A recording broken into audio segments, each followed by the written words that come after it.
The day is Tuesday, November 30th, 2021. Drew, would you please call the roll? Surely. Member Anderson. Here. Member Douglas. Here. Member Fisher. Here. Member Lawrence. Here. Member Lynch. Here. Member Osterline. Here. Member Zeitzowitz. Here. And Chair Markey. Okay, so just to be clear, the village has an electronic participation policy. You'll hear more about that in an upcoming meeting, but as Deputy Village Clerk, I received notices of electronic participation tonight. Member John DeRossier is going to participate virtually, so I have to go through some procedural steps, so bear with me for one moment. Chair Markey was copied on an email where John requested to participate electronically, and that was provided to the village clerk. And so what needs to happen is, now that a quorum of this body has been established and is physically present, that you can read, right, starting here to here. A notice was received by a member of the board, Member DeRossier, in accordance with the village's electronic attendance policy, and Member DeRossier will be deemed authorized to attend the meeting electronically unless a motion objecting to the member's electronic attendance is made, seconded, and approved by 2/3 of the members of the board physically present at the meeting. If there's no such motion, then the request by Member DeRossier to attend the meeting electronically is deemed approved. Member DeRossier is deemed present for the meeting. Thank you. All right.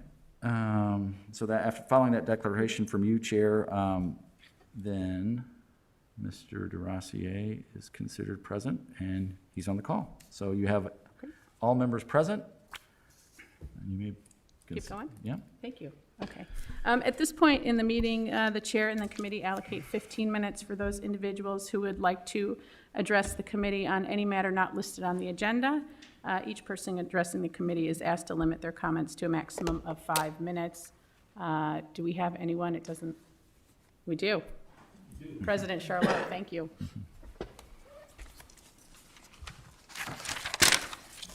I need notes for that.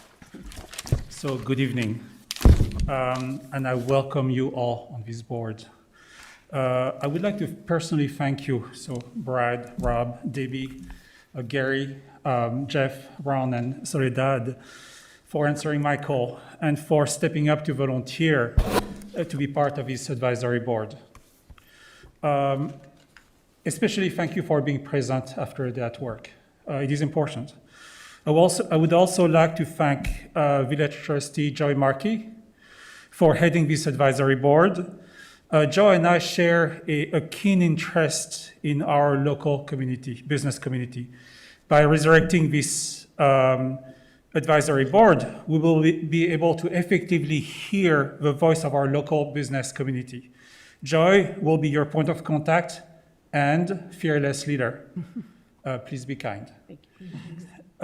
Paraphrasing past conversations, our Lake Bluff real estate is the foundation of our business to our business community, and our business community is the attraction bringing new residents to this community. To this, we recognize you as community leaders, and you now have a possibility to effectively advise on current topics, recognize new needs for our community, and help build what is a better Lake Bluff for tomorrow. And to this, I thank you. Thank you. Drew, do we have anyone? We don't have anyone online, do we? No, ma'am. Okay, great. Okay, moving on. Agenda item number 3, the committee sets the order of the meeting. Would anyone like to change the order of the meeting this evening? Move anything forward? Or? Excluding adjournment, of course. Of course. Okay, good? All right, great.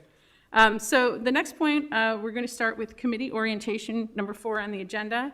And Drew has been so gracious as to put together a presentation that I believe he sent out to most of you about kind of the goal. Not this particular one. Not this one. The goals of this committee and what we hope to accomplish. And I think we're going to start with introductions of everyone on the committee, so we all kind of know where we're coming from. And I'm going to let Drew take it away because He's good at that.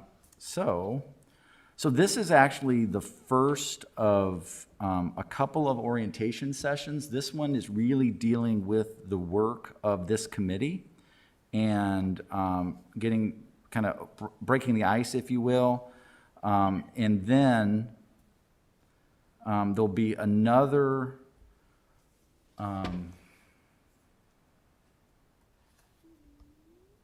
you'll see another email from me, which will work to try to get everybody in the same room, probably virtually, to work with the village's attorney to do a quick, I say quick, it's 3 hours, 2.5 hours, where we go through a lot of the administrative and legal matters that you guys need to be aware of as you serve in this capacity as a village advisory board.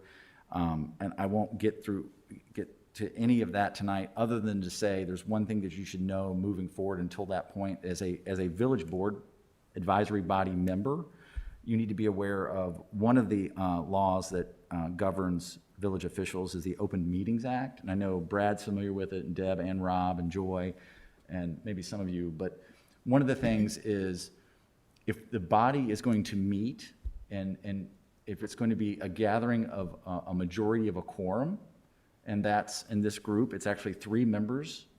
If you have 3 members together, that is legally a meeting, and that we have, as a matter of law, have to post and advertise that meeting 48 hours in advance. So the long and short of that act, and what you should know is, don't sit and talk about village business with any more than one other member of this body. And generally, you should avoid that. But, because this is a forum, it's a public forum, and the goal is to have conversations about village issues in a public forum. But just legally, don't have a meeting where Soledad, Ron, and Jeff get together and talk about the village's marketing program. I mean, that's an illegal meeting and be subject to penalties. So I tell you that now, and so you can be aware of that. So between now and then, the rest of these issues, Freedom of Information Act, meeting procedures, ethics, and jurisdiction of the body. I mean, we'll get into that the next meeting, but that's coming. Again, tonight's really is focused on the work of this group. Tonight, we'll go through introductions so we can get to learn a little bit about each other. And we'll review the BAC mission that the village board and President Charlot have put together for you all. Discuss the roles. Some of them are formal, some of them are informal. And talk about an action plan that President Charlot and Chair Markey and I have worked through. And but I guess I want to say this first too, is this group is, the main reason we're here is to be, this is open conduit to Village Hall. And that's why you're here, and that's why President Charlot and Trustee Markey wanted you all here, and so that we can hear the good, the bad, and the ugly. And, tell us, and you'll see some of that tonight. So, and then we'll talk about some of the next steps of what we think we want to go through again, but that's, the whole idea is this is conduit, so you can help shape that. So the first thing is maybe, I think, we want to go around the room and talk about your name, your background, maybe how long you've been in town, what's your type of business. If you're on a desert island, what's one album you're going to bring with you? Can't be, the Beatles, Sgt. Pepper's, and it can't be Zeppelin 1, Jeff, so. But the idea is, learn a little bit about each other. And the question that I think the village always wants to hear is, what should we start doing today as a local government agency, and what do we need to stop? What are we doing wrong? And if, we want to hear those things, so. I don't know if you want to start with Brad and go alphabetically? Sure. Just an introduction, my name is Brad Anderson. I am a lifelong resident of Lake Bluff. I'm married with 3 grown children and 3 grandchildren now, and I have operated a real estate business in Lake Bluff for the last 30 years. It's been in our family for over 100 years. So I'm very, very committed to the village. I've served on the Plan Commission on a couple occasions in the past, and would love to see Lake Bluff continue to get better every day. Desert album? That's enough. All right. So, me? Yes. Well, actually, John. John, are you there? Yep, I'm here. Your turn, John. I don't know if you can see the slides. Yep. Everything looks great. I can see everything. Good evening to everybody. Sorry that I couldn't join you in person. I had something planned before the committee was even created. So my name is John DeRosier. I own Innovazi, a restaurant that was the first place that we built back in 2009, which feels like 30 years ago. Since then, we've added on and built the other door, and we did a small thing with the bike shop called Bonk, and then JDR Wine and Beer. Those are the four small operations we have in town. I've been a lifelong chef since I was 15 years old, and Innovazi was the first restaurant that was my own, and we actually opened it with Brad and with Ron, and then with some of the other members in town. So we had a community focus from the very first time we opened the restaurant. So I care deeply about the success of Lake Bluff, and I think the village has made a lot of positive things in the time that we've been here. So hope to be a part of it to continue more stuff down the future. My desert album, I think Nirvana's Black Album. Every one I like. I listened to a lot when I was a kid. That's it. You're up, Rob. Okay, my name's Rob Douglas. Been a resident here over 20 years. Have a blended family of 6 kids and 2 grandchildren now. I was on the park board for 10 years, which I absolutely thoroughly enjoyed until we had to deal with the golf course issue, and then it became something very different, but we managed through it. Yeah. It was not easy. A lot of emotions there. I'm also an architect, still practicing here locally. I was also involved with the renovation of the Village Market building in 2005, and then the Block 1 construction for the remaining part of the property, which was completed in December of '08, which was great timing, because that's when the sky was falling. But we weathered it. And it's been I really enjoyed being a part of all that, because it helped, at least from an architectural standpoint, complete the northern edge of the village green, creating this really nice space that is the center of the town. And of course, the Village Market being the oldest building in town, that was one that I really enjoyed doing. I did keep the photos that I had from the previous owner, and I thought it was, it would have been a great Halloween setup in that basement. But yeah, I'm obviously very vested into this whole, into the whole community and the well-being of the downtown, and I'm thrilled to have been a part of it, and want to continue being an active participant and helping this town continue to move forward. And it is exciting times. I think ever since, I think June of 2020, we did see a big demographic shift occurring in town here. There are more young families in this town right now than I've ever seen. I'm starting to feel like one of the old guys now, but You are. but I don't want to grow up. But it's an exciting time for the town and for this community that is so unique. So I'm glad to be a part of it here. Hi, I'm Deb Fisher. I have lived here since I was in 8th grade. I'm a realtor now. Before that, I was in advertising and marketing and PR, mainly focusing on international tourism and marketing countries and a lot of things that hopefully apply here. And then I've been in real estate since about '93, locally, a little bit of commercial, more residential, everything new, new construction, old construction, et cetera. I've served a lot of roles in the community, both Lake Forest and Lake Bluff. I'm on the PCZBA right now. I've helped support the golf course. I've been on a bunch of different committees and everything. So I love the town. I love bringing as much vitality to it as possible. And I'm totally up for creative ideas that can sustain things that we just haven't even thought of yet and stuff. So I'm excited. Thank you. My name is Gary Lawrence. Gary Lawrence. My brother and I, Jeff, are co-owners of Lawrence Interiors on Scranton and Lawrence Property.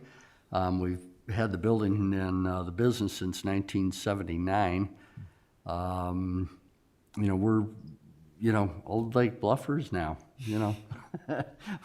one of the older businesses in town, and our building includes Bluffingtons and our new tenant Soledad.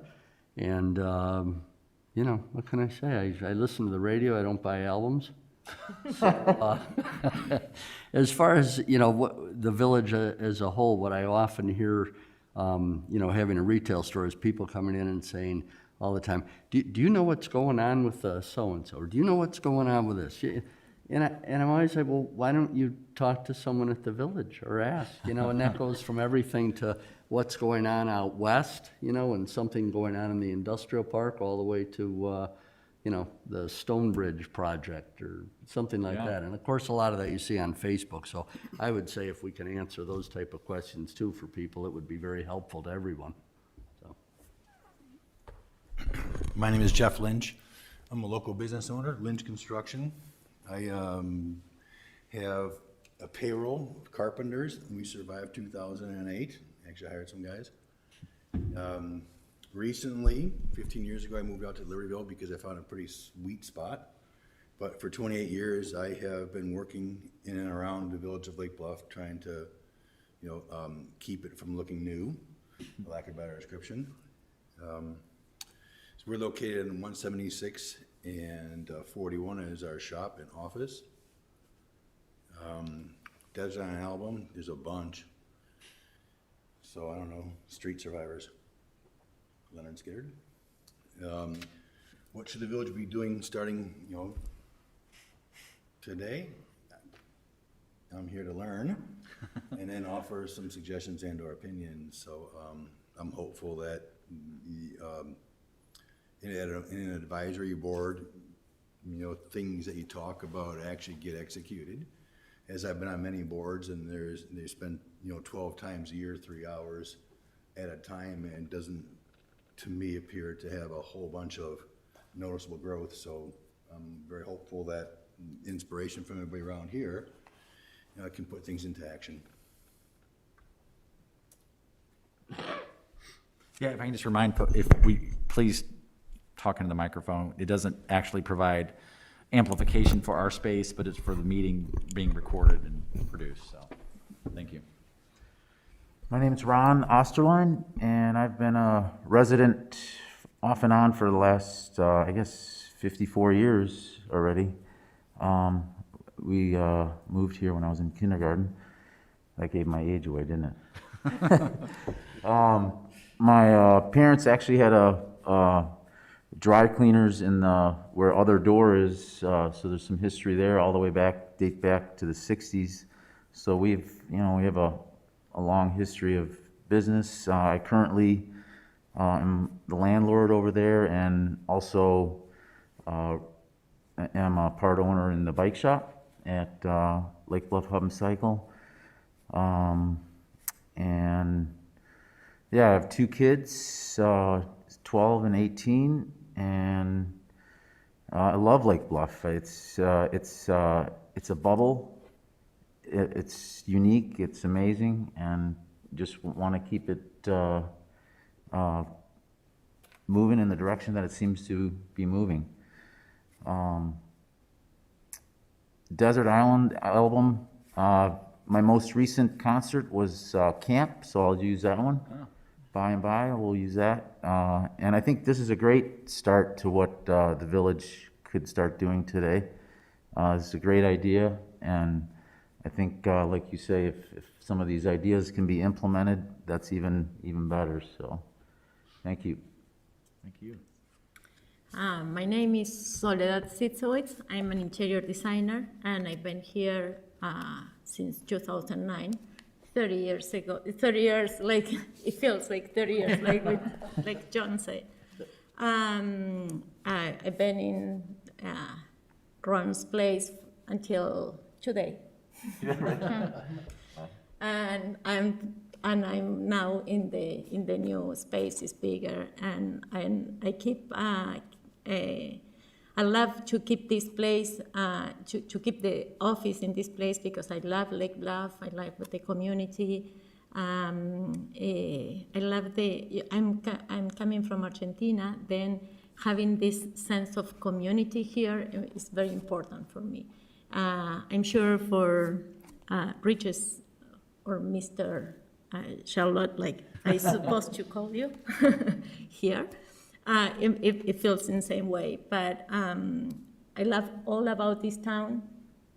I had a great experience, and now I have a new partner, Kasia, that is starting with me, and I'm very happy to be here. And I always saw this room in internet, and I thought that it was darker. The interior designer is talking. No, but I think it's very important to have this kind of meetings many times. And Drew was putting me as an example, but he knows that I am the one that is talking to Ron about things that are happening in the town, and it's great to have this place to talk about all those little things. I love to be here, and I hope I can do something good for you. Sure, you should go too. Yeah. I'm Joy Markey. I'm currently a village trustee. I moved here in 2011. I have 3 kids, a sophomore up at Marquette in Milwaukee, a senior in high school, and a freshman in high school. My background's in marketing, new product development, and marketing research, so that's kind of what I practiced. For the last 10 years, I've been mostly doing volunteer work at the village. So I did, for 5 years, I worked on the Lake Bluff 4th of July committee, and I was in charge of doing the parade book. And most recently, I did work on the 125 committee and was in charge of fundraising and sponsorship with that group. So we love Lake Bluff. My family loves being here. We've definitely enjoyed our last 10 years, and we hope to be here for quite a while longer. I think my desert island, I might date myself a little bit here, but maybe Dire Straits, Brothers in Arms. I thought you were going to say Hanson. I'm excited that everyone's here. I appreciate that everyone came, took the time to be here. Yeah. So thank you. All right. So, I won't bore you with my background.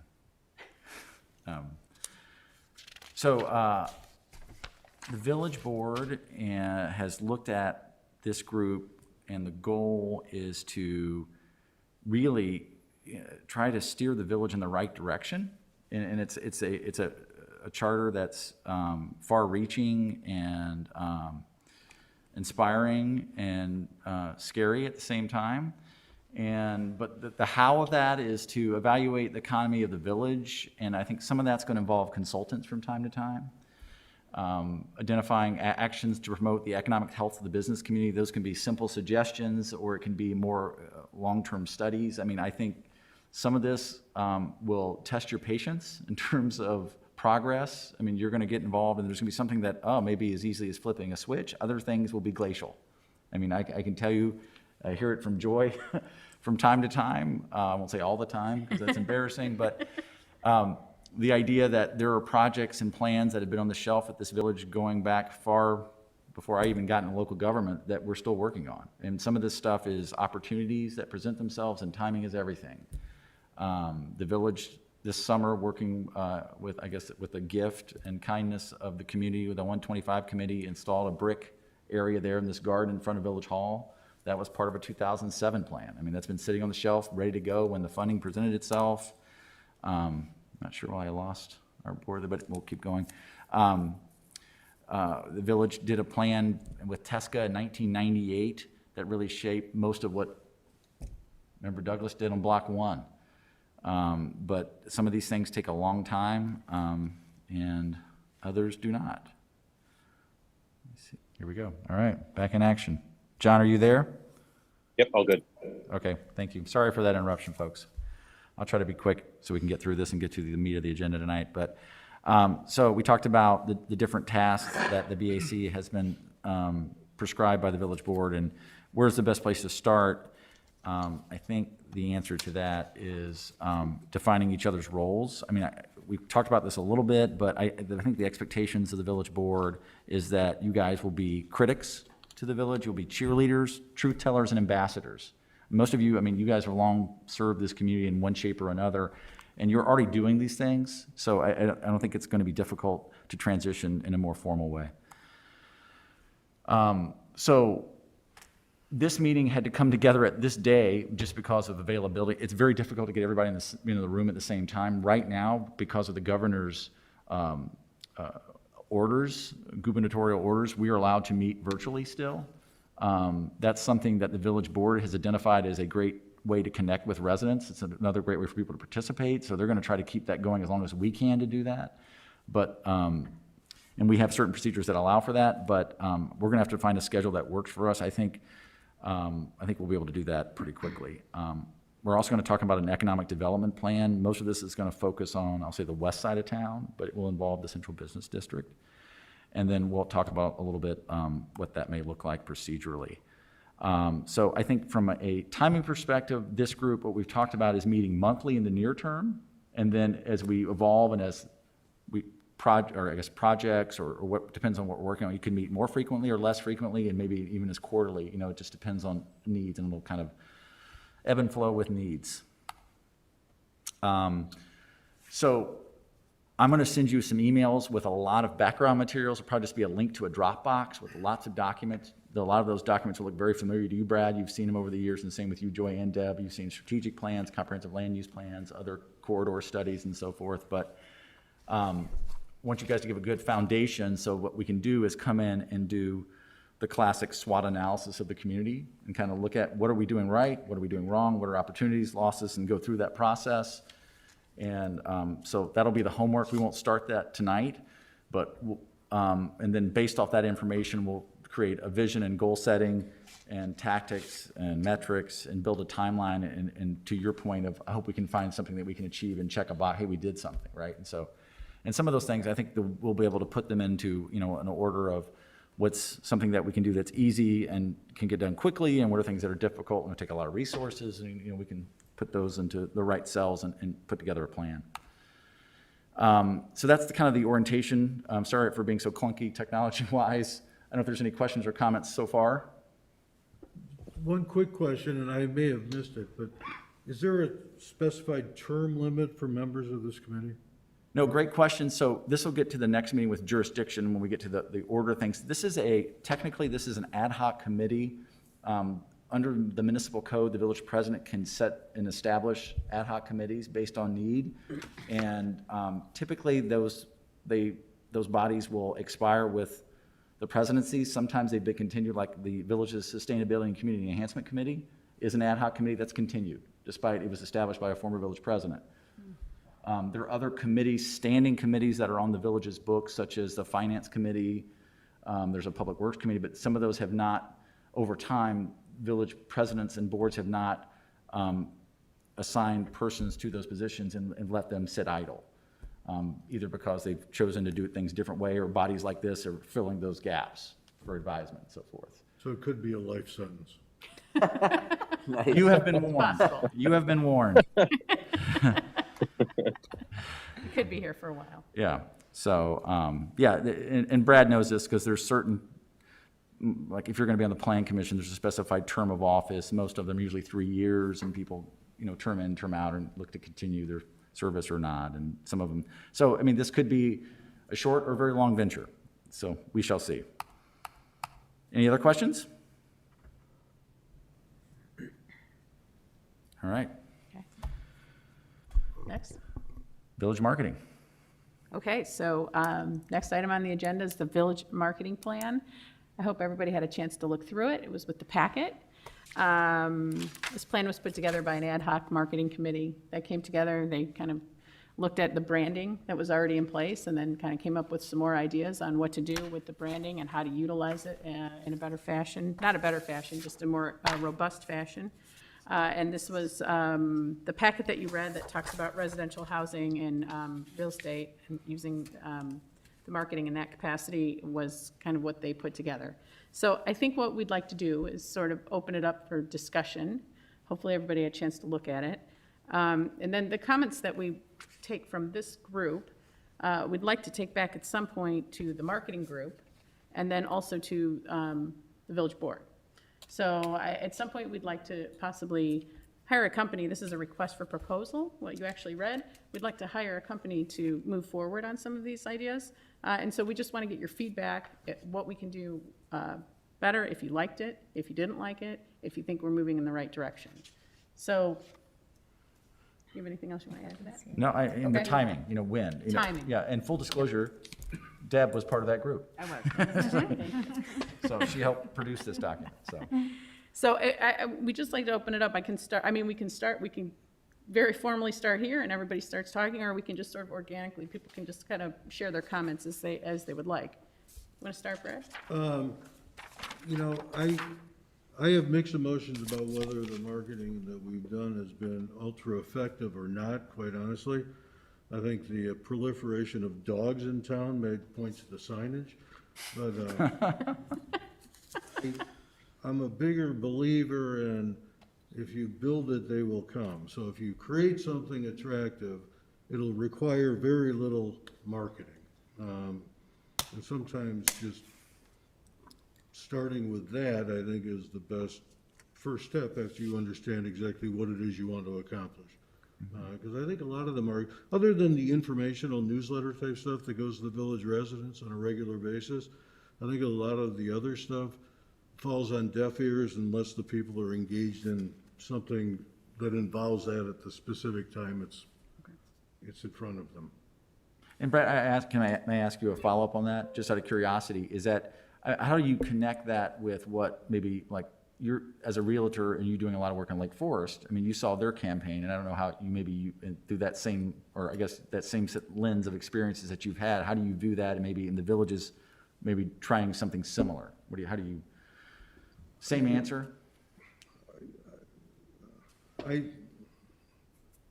think Lake Bluff does a lot better job in a lot of ways of presenting itself to the public and what the attributes of Lake Bluff, because it's a more defined palette than Lake Forest because of our size and geography.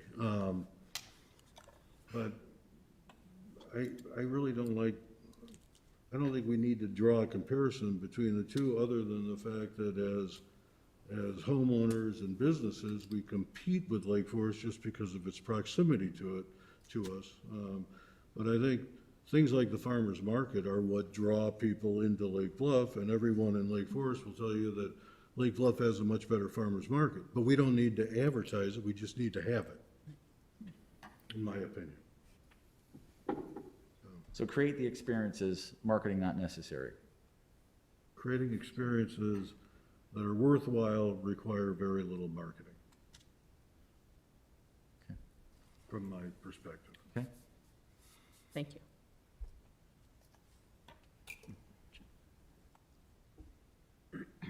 John, did you have any comments? Yeah, I have to go after Brad. Yeah. I would say that I do think that marketing on some level is important. And the main reason that I think it's difficult to constantly capture consumers' attention. And if we find that, at least with the restaurants, the more often we remind people either that we are there, just simply from that, or that that we have something special going on, the more interaction we generally get with people. And when we kind of back away from it for a while, we'll see small declines in customer counts and things like that. But I do think that marketing should be done carefully with specific goals in mind, and the goals should be measurable. Just saying that we want to have a marketing campaign to get attention for the village doesn't necessarily mean we're going to have people that actually come and visit the village. I think that the goals should be definable and measurable, and we should see exactly what kind of return we're getting or at least have some semblance of, I know that you can't do that perfectly with marketing, but we should have some idea of the kind of return that we're getting for whatever we spend. I did write down a couple other comments. Is there a way for this marketing plan to actually incorporate the businesses that are in town and use the businesses as part of the marketing plan, not only a generic come to Lake Bluff sort of a plan, but specifically highlight all the different things that each of us brings to the community, and also give businesses the chance to participate in that marketing. If there are specific things that deal with restaurants, then restaurants could have the chance to participate in some of the expense from that to drive more customers into the restaurants, or from any of the other different businesses we have.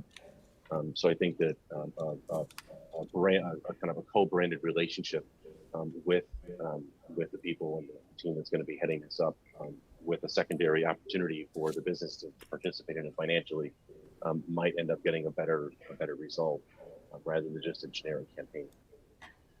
And then the last thought I had was for getting the bids from the marketing companies. Does it really take 4 months to get bids from marketing companies? And I say that only from my personal perspective, because we tend to do things, quickly and efficiently in our business. So if we can get it, if we can maybe find a way to get some results from their plans and their ideas faster than the end of April. In April. That's a fair criticism. That was just a date left in there when this was drafted up originally, John. That was just a holdover date, so. Oh, okay. Got it. Yeah. I think that's pretty much all that I have. And to answer your question, John, I don't know. I mean, I think that's an interesting idea about incorporating the actual businesses as part of the campaign. I think the group went into this with the idea that we weren't going to try to drive anything other than the concept of making the tagline come to life. And if that was done, I mean, I think we're going to rely on the creative juices of the individual firms to come up with their own ideas, how it might that best be done. Could it be done that way? Maybe. I think that was part of we weren't trying to dictate how it was going to, the method and means, so to speak. Yeah, that makes sense. Yeah. And it does talk about having metrics in there, to your point. And as a business person, that's difficult to measure the ROI on marketing and advertising. It's very difficult. But that's something that the group certainly talked about, and that's included in there. Sounds good. I just had a vision. I don't know, could you pay was this Guy Ferrari, the drive-in dives? Yeah. Could you pay him $50,000 to come and do an expose? Is that, I don't know. To your right. Maybe. I don't know. I'm not sure how his show works. Yeah.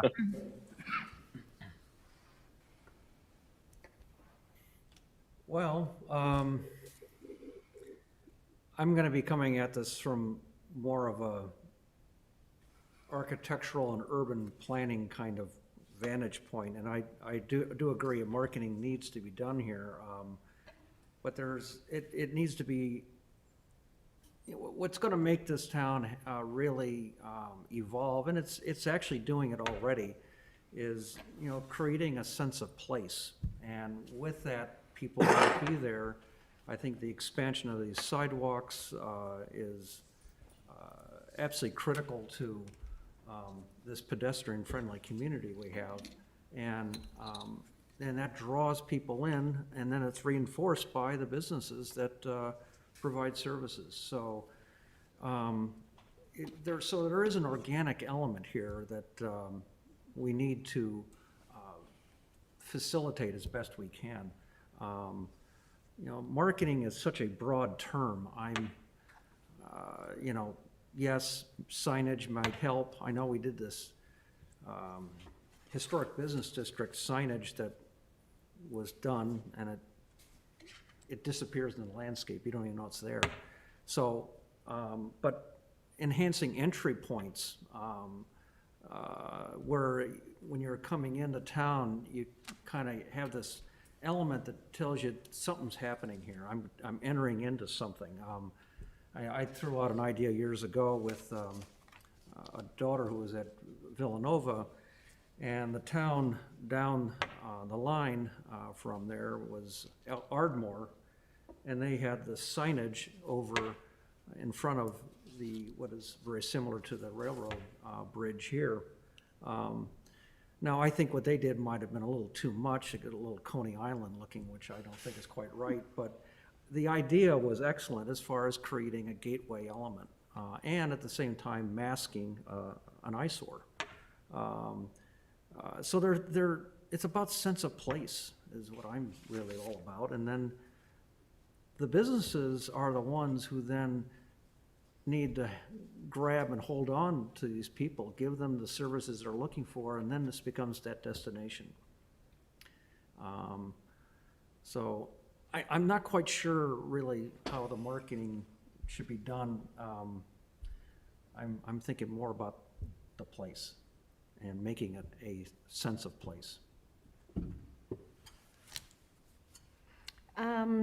Well, one thing on the marketing plan, Drew, when was it? 2 years ago now that we were doing this, right? It was pre-COVID. No, it ended, I mean, this was shared earlier this year. Okay. It just seems Okay. like forever. Okay. I agree. Well, the meetings were mainly live, as I remember. so- Yeah. Right. Or, no, maybe not. They were Maybe not. virtual. Yeah, they were toward the, yeah. So I guess one thing I would say is, right now, to your point, we've got a ton of new residents in town. Yeah. You know, I know, I haven't heard numbers for Lake Bluff, I don't know if you've got them. Lake Forest, I had heard 1,000 new residents. So those are all people that haven't even attached to anybody yet, or are, you know, just beginning to attach. So I think that, to me, that's low-hanging fruit in a way. You know, I mean, that's the easiest way to try to get people, because they're looking for ways to jump into, you know, to the community. To your point, sense of place, you know, where do they come in? So I think, how do we do things, whether it's pop-ups, whether it's, you know, whether it's activities, whether it's the next weekend, you know, I mean, the Christmas thing is always a huge hit when we can do it. Those kind of just things right here to include people. I know that when we were talking, you know, we've got some natural links to like bicyclists. And I mean, we've just got some groups of people that already know us and want to be here for that. And I think those are easy ways to somewhat target market, because there's a lot of people downtown that own dogs and love to bicycle, like to bicycle, and they live in a certain part of downtown Chicago and stuff. And if we start, you know, drawing them up here even just for events or something like that, I think that through Facebook and social media and stuff, I think we can kind of get at them without any big budgets, and, you know, using some of the community members as ambassadors, because I think the more we can transform our residents into actual ambassadors for the community, that's how we've gotten all these people moving here, you know, I think kind of in the first place. So, and I know I'm kind of scattershooting all over the place, but I do think, you know, we know we've got a huge historic preservation group that loves to be here. The library is just a gem in terms of bringing in kids and bringing in activities and everything. The 125 committee did phenomenal things between the street art and everything else. So I think, you know, and then again, bicycle, restaurants, you know, we're a foodie crowd, definitely, that comes here and such. So we're a renovation crowd. We've got, you know, people just loving to renovate their houses or just desiring to renovate houses and stuff. So I think just trying to kind of go with what we already have here, and then I think it's a natural for the interested businesses to latch in and say, okay, that's my kind of area. I'll be happy to invest in that or help put it out on social media or do whatever. So kind of, I know I'm coming all directions, but free thought. Like it.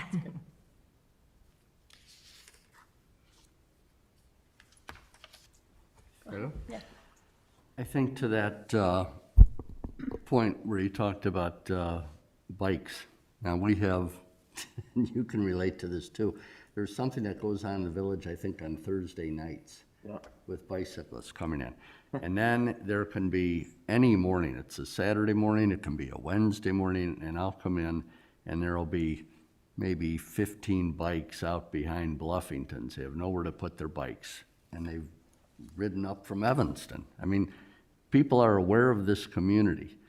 I even think back of, what year was that when we were named like the Seaside Town or whatever? Fourth happiest seaside community, Seaside Community. 2014. Yeah, okay. And it's things like that, and that maybe is, some of those things are more PR-based. Yeah. You used to think if you lived in Lake Bluff or you came up here, wow, I'm almost in Wisconsin, But now I don't think people feel that, and maybe it has something to do too with people working out of the home or not taking the train and things like that. I just don't know, and I too have seen that whole change of scope with kids everywhere now, and feeling older again. I think, back on, in '86, when Bluffington's opened as Scranton Cafe, we wanted a place to eat in our building, and that's why we pushed that. And now when you think of Bluffington's and everything else that is in this town, via John mainly, and Mavry, and I'm talking about west too, everything out, Silo area out that way, that's taken place, and now instead of saying, let's go to Innovasi or whatever, I think people say, like I do sometimes, let's go to Highwood. And you don't pick a specific place. There's enough offerings here that maybe you decide that on your way here. And I just think this whole community has grown, and I think that PR, not the measurable type of marketing, or whatever, that the PR just letting people know. And I think that's important for the people that live here too, to feel good about living here. And I get back again to that point that I hear when people come into our store and say, what's going on with the so-and-so? Again, they say that. I hear that all the time.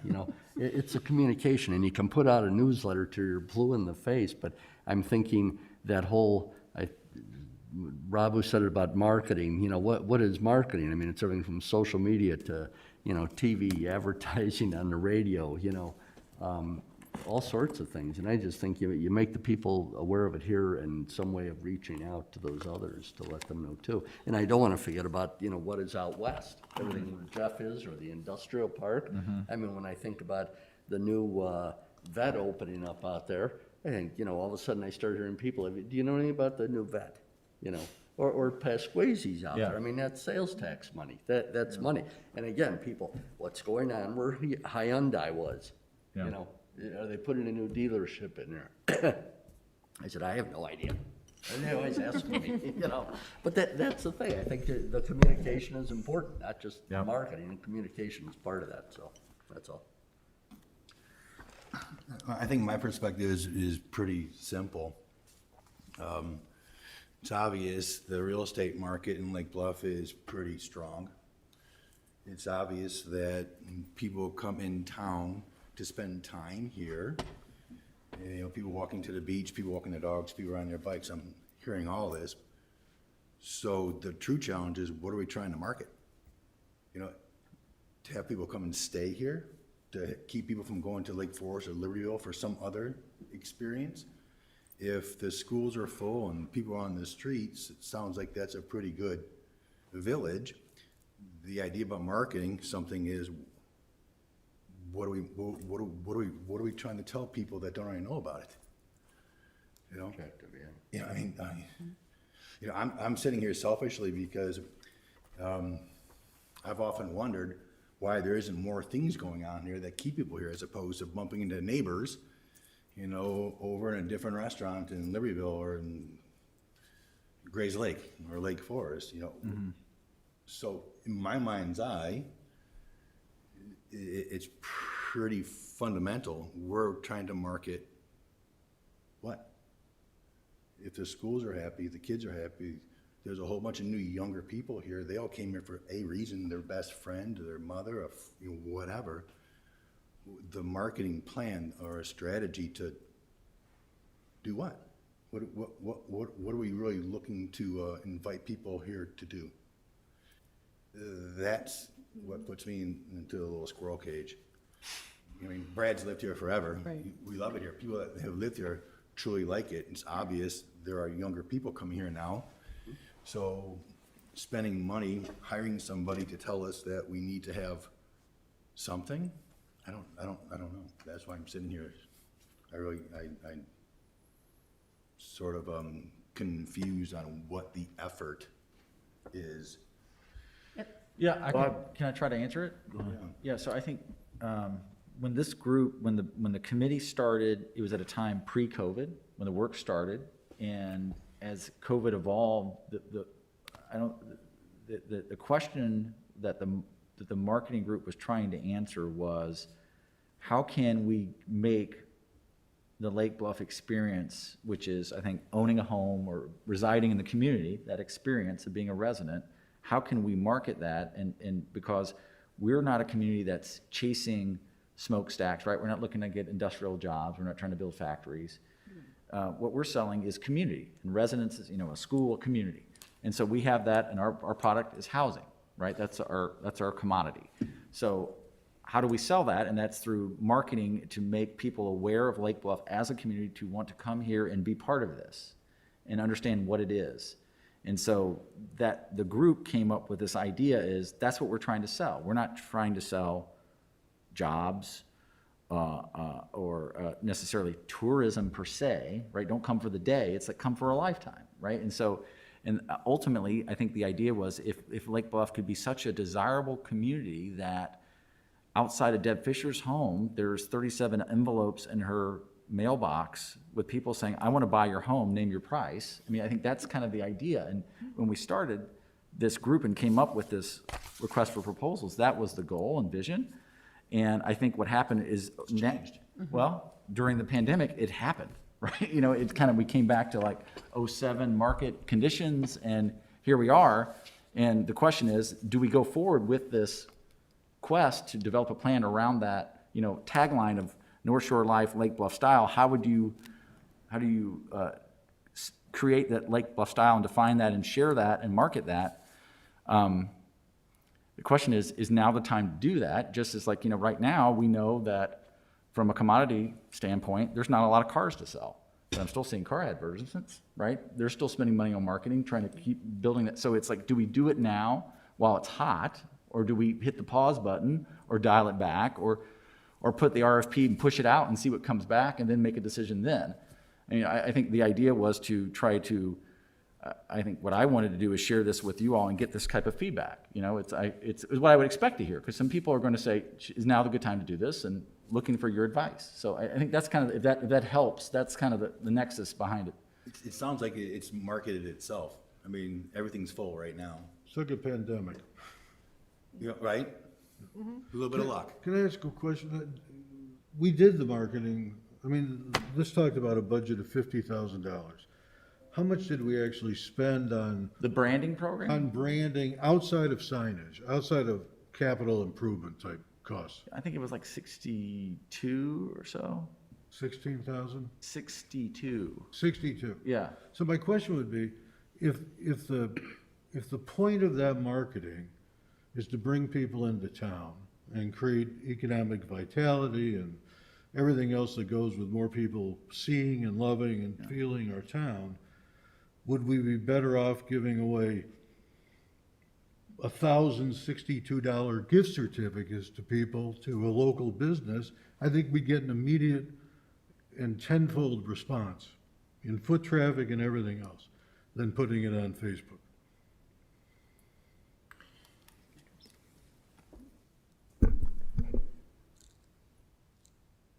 I think we just gotta understand what we're putting on Facebook. I mean, there's no more homes for sale per se. Standing room only, you can't park anywhere. And that kind of ties into So the what are we timing. marketing? Yeah. The timing of everything, yes. Small businesses, though, they go through cycles and will have challenges, and I think marketing, from that perspective, for the small businesses, it still makes sense. I don't think most of the small businesses, if you ask them, do you want more business? I think they're gonna say yes. So from that perspective, especially food service, which drives a lot of tourism, those are businesses that need more foot traffic. I mean, yeah, from our perspective as residents, it's perfect or great, but the businesses, I think, still could have additional. That's my. Yeah, for me, events is what it helps the most. One thing that I found out, or I feel like that is happening, is that the advertisement is all done here, but not outside. And if you want to bring people, people in Winnetka has to know that something is going on here. That maybe, I don't know, they can take the train, go to Lake Bluff. John DeRosier is going to cook in the gazebo, you know, or give you a class, or, you know, that kind of things. I think it is going to make people from other towns to come here and know what is going on. When people come, they all love it. It happens to us that we have clients that are from Glencoe, from Winnetka, Wilmette. When they come here, it's like, I didn't know that this existed. But, and what do you have here? And what is the, hold on, what is the beach? What is the, you know, it's the first time that they came here, and they are like crazy. Like, they want to have coffee, they want to go to the restaurant, they walk. Then I think all that we need is bring people from other places. And then with time, it's going to happen that you're going to have, you know, an offer in your mailbox, but you need to bring people from other towns. I feel like all that we are doing here is just for the town, and it's great, but we don't need advertisement for that. I think people are very well connected here with Facebook, with all kind of, you know, with all the media, and they all know what is going on here. People from other towns don't. Then I think I felt like him. I didn't know at first what you want to promote, or what is the business, is the town, is the whole thing, you know. That is what I It's like think. the old Economic Development Committee, you know, are we reaching out everywhere within Lake Bluff or? It's true that we don't have parking. Or We talk downtown. about that. But, you know, we have the train right here, and Yeah. events, I think, if you go to an event, you know that you are taking the train back in 2 hours or something like that, or if you love the town, you can stay here more. But that is what I think. Yeah, it's, you know, remember, Anderson, your comment about the village's branding campaign when that first went through, there was a list of, I think it was 15 different tasks that were associated with that. And we've done them all to some degree. You know, the things that they tell you to do, any advertising professionals said, you know, brand all your owned assets. So look at the village police vehicles, look at the signage, look at, you know, any of the village's communication media, any sign out on the street today that, you know, says eat local, shop local during construction. Our branding is all part of that, right? It's interwoven in everything we do. It's on the memorandums, you know, it's on everything we have. And we gave the art to merchants, and they built, you know, did hats, they did, you know, dog collars, you know, they did fun, interesting things to put out the brand. And then you get to the point where this last piece is how far do you cast your net?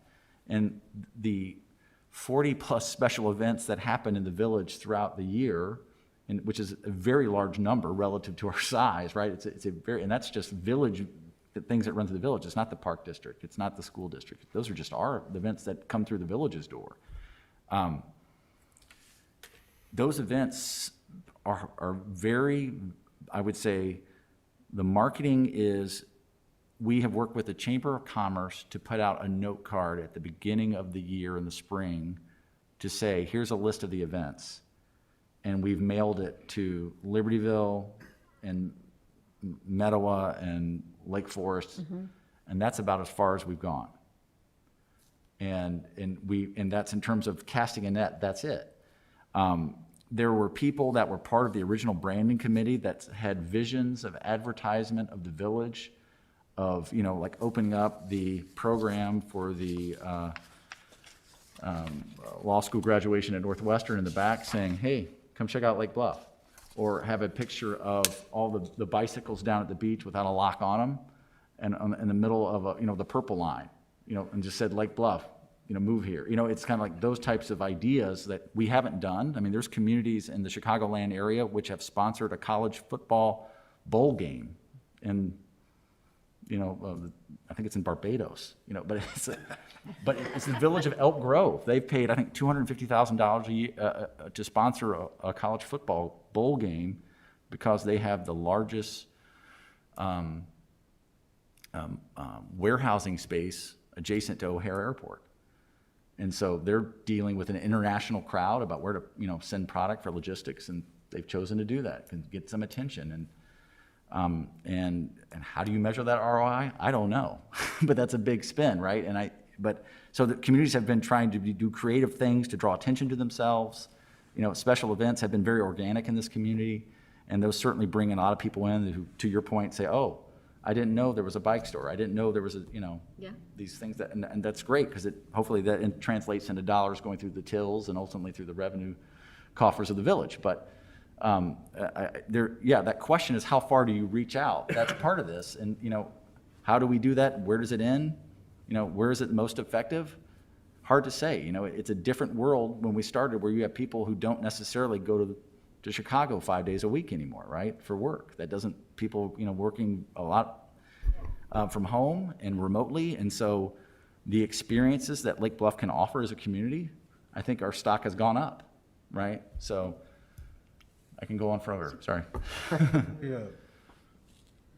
I hope John is still on, because He's here. when I was involved with Innovasi, the very beginning, I think I'm correct, John, correct me if I'm wrong, more than 50% of the patrons at the restaurant were from out of town. And that speaks to Soledad's point very well. I don't think any of these restaurants of size or businesses of size can rely only on the residents within the community. But trying to broadcast or spread a wide net to a huge geographic area, I don't think is financially viable. The $62,000 the village spent is a fraction of what all the real estate companies, local real estate companies in Lake Forest and Lake Bluff, have spent themselves trying to bring people in from other towns. So I think the real estate community is already acting as a free chamber of commerce for the village in that regard. And it's important because real estate is such a vital part of our economy. But I think Lake Bluff needs to be more creative and focused, and I think trying to go to downtown Chicago to try to catch that one person that might hop on a train to come up here is not money well spent. So I guess kind of what I'm hearing from this group is that maybe we want to go back to the marketing ad hoc committee and say, things have changed a little bit. The situation has changed a little bit since this was originally created, this request for proposal. And the real estate market maybe isn't our focus at this point. Maybe our focus is more small businesses bringing people in through very focused advertising.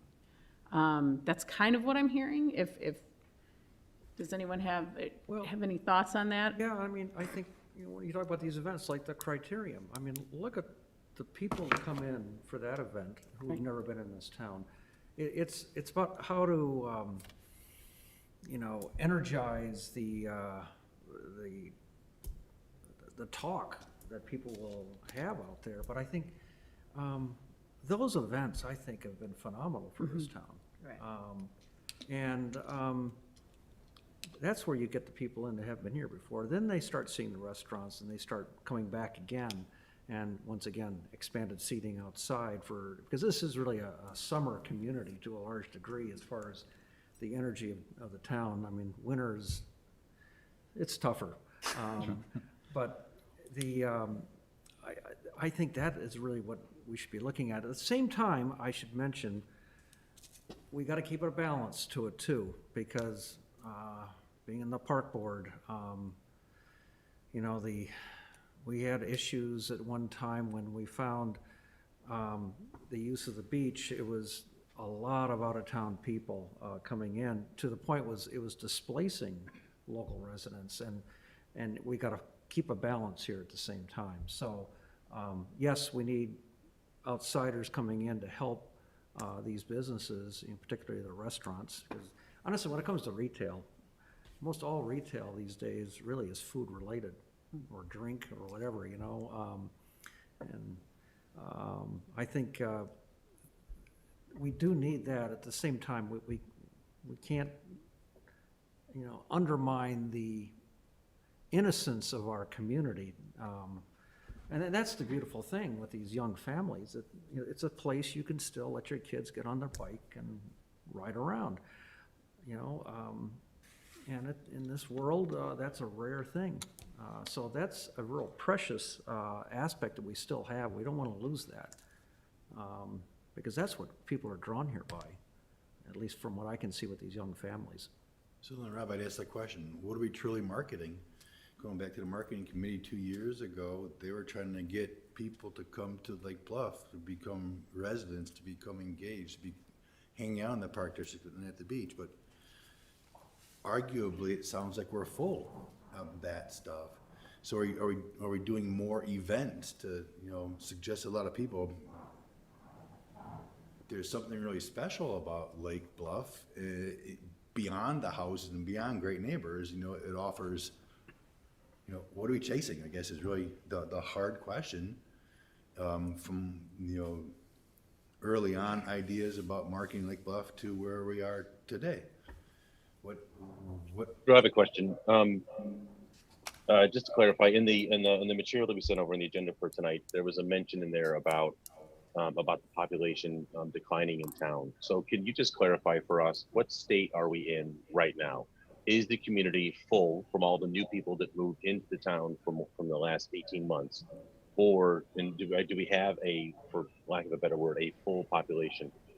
Or is it declining as it's mentioned in the materials for tonight? Which one is it? Well, I think it's the number over the years. There have been fewer housing. The number of units has shrunk over time to tear downs and so forth, and so the actual number of units is slightly less. But I would say I think the realtor should probably best answer the question. But I think the short answer is, there's no room at the end, right? I mean, in terms of residential availability.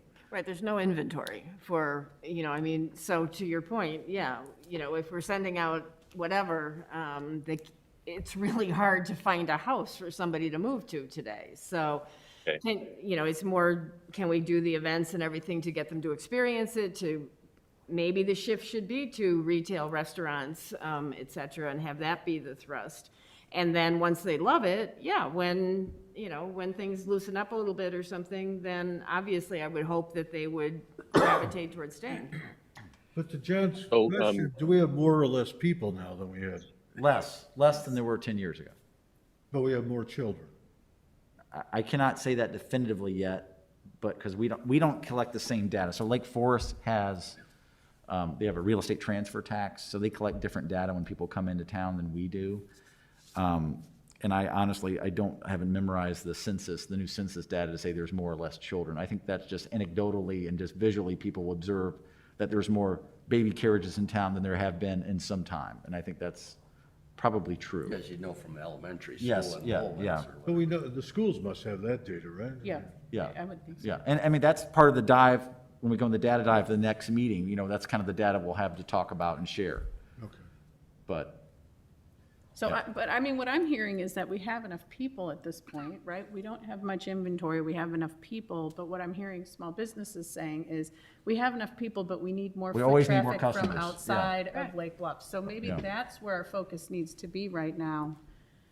If we can Because kind of, people love the small businesses that live here, Yeah. but to sustain those businesses, needs you more than need- just the resident you shopping. do, yeah. And, I had my first, bike customer from Chicago the other day through a Facebook post, a random fat bike I sold, but, so it does happen, and, that's the kind of thing that we're looking for. Yeah, Yeah, so maybe the focus should be on creating experiences, not only to bring some people in, to bring people from other communities into our community temporarily to just spend money inside of it, but also creating a nice long planned set of experiences for the people that do live in town, so that there's always something active happening in the community. It's certainly if obviously it's not good for our population to be less, so that's kind of a different issue to address, which sounds more of a housing issue. But if the inventory that we have is full, we can't get any more people to move here. So maybe it would make more sense to focus on making the ones we have happy, and then doing more to support the overall business community and make them thrive. I feel like we have a good consensus. Are people comfortable? I'm sorry. Are people comfortable with kind of the consensus we've come to? Kind of, no? Are we It's talking pretty mainly? straightforward. I Okay, mean, okay, all right, so we can bring them, He has a question. sorry, Regis, Yeah. go ahead. I happen to be part of a few groups in town for sport, and I'm a runner. And the thing I'm amazed of is you have a whole population of runners crossing the village when we're not awake. So I run at 5, 6 a.m., 7 a.m. And so you have, on Saturday morning, you have Libertyville coming, and this is not 5 or 6 runners, this is 100 runners coming our way. You have Lake Bluff, Lake Forest Runners Group, that is an official group, Chicagoland of CARA. And this is 150 runners starting at the train station downtown Lake Forest and coming our way, circling the village, literally. You have bikers. So, I discovered Lake Bluff biking from Evanston, okay? And I stopped here and I basically looked for a house. Talking to Brad Schneider, our local house representative, his comment was, I bike through Lake Bluff quite often, but you need marketing to actually know that you're in Lake Bluff.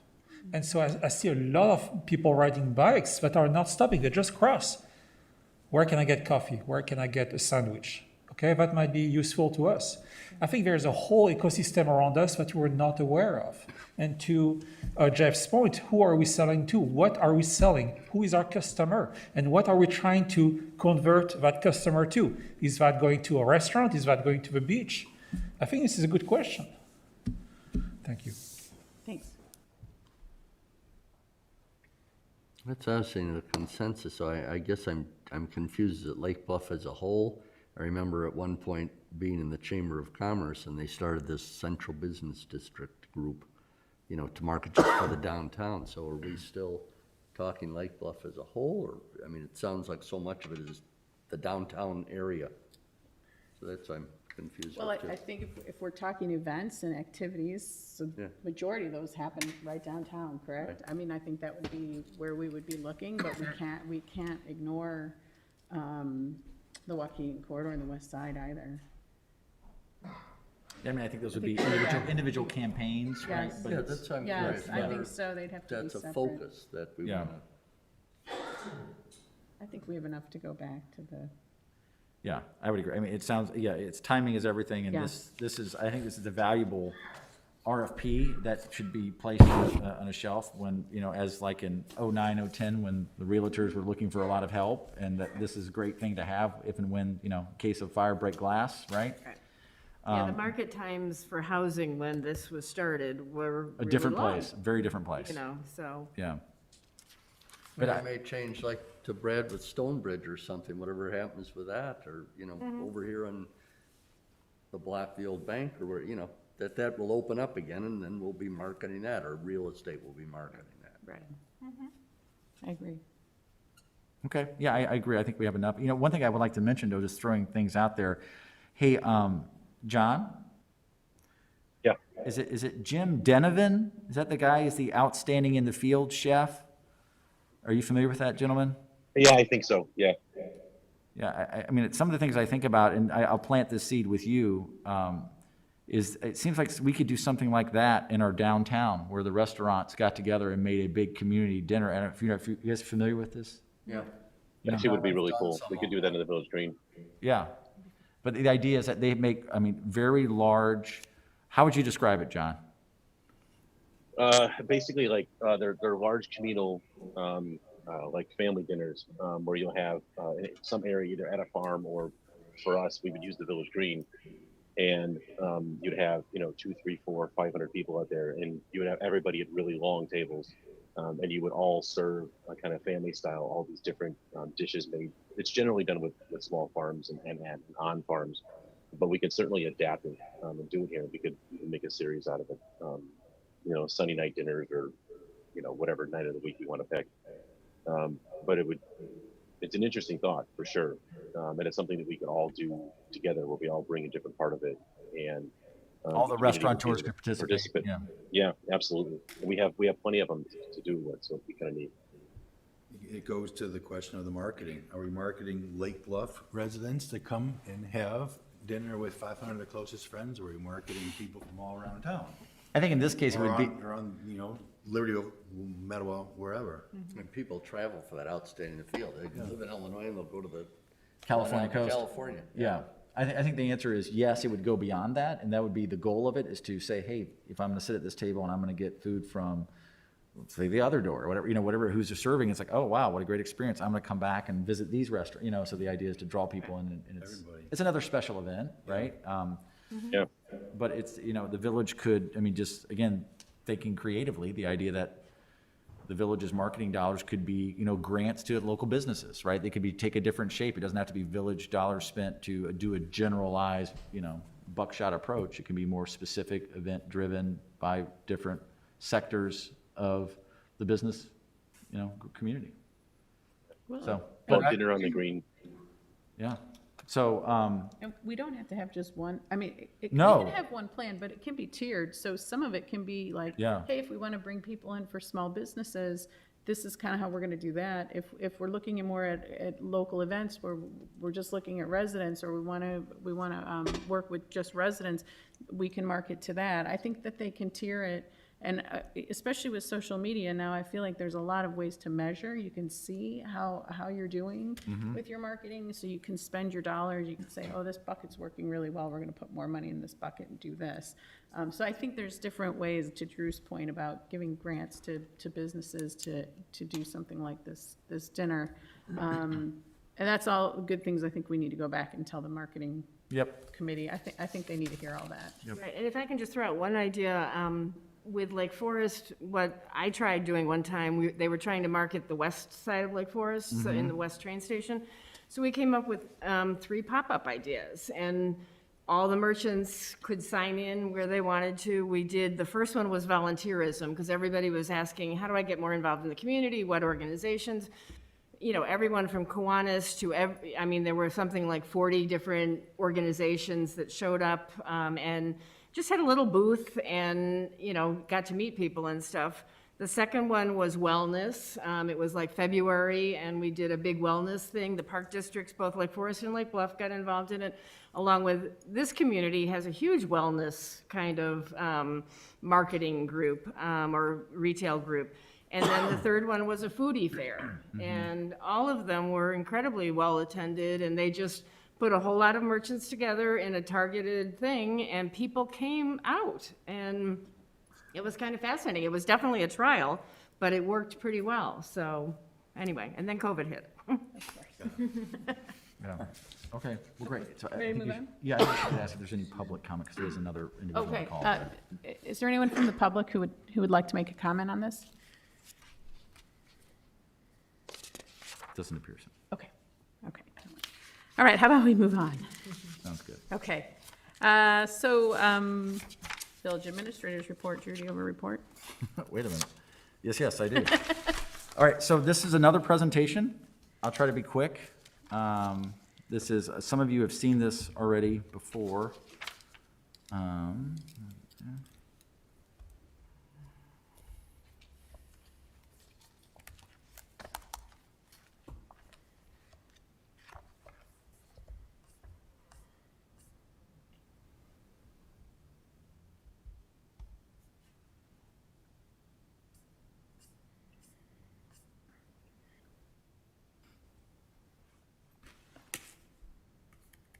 My screen is locked up.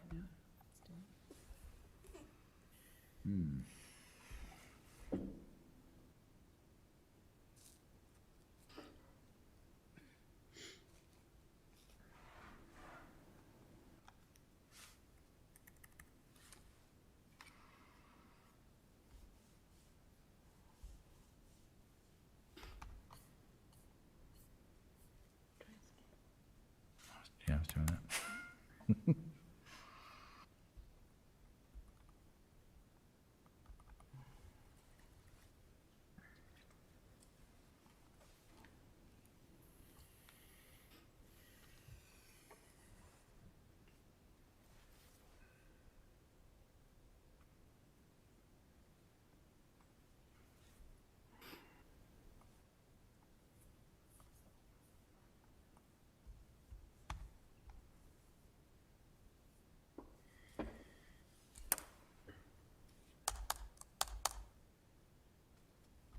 Sorry.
It just don't wanna cooperate, huh?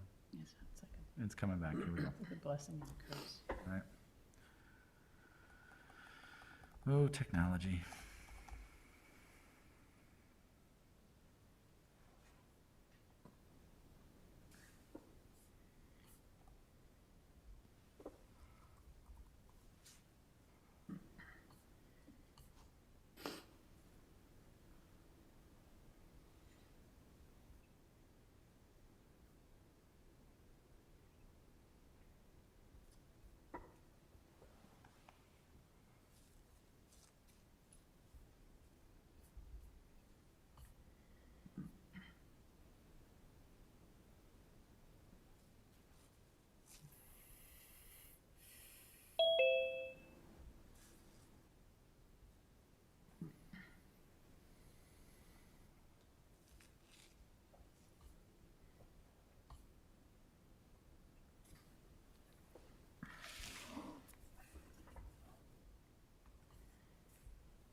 Here we go. There you go, There it is, Drew. you're on. Okay. All right, finally, sorry.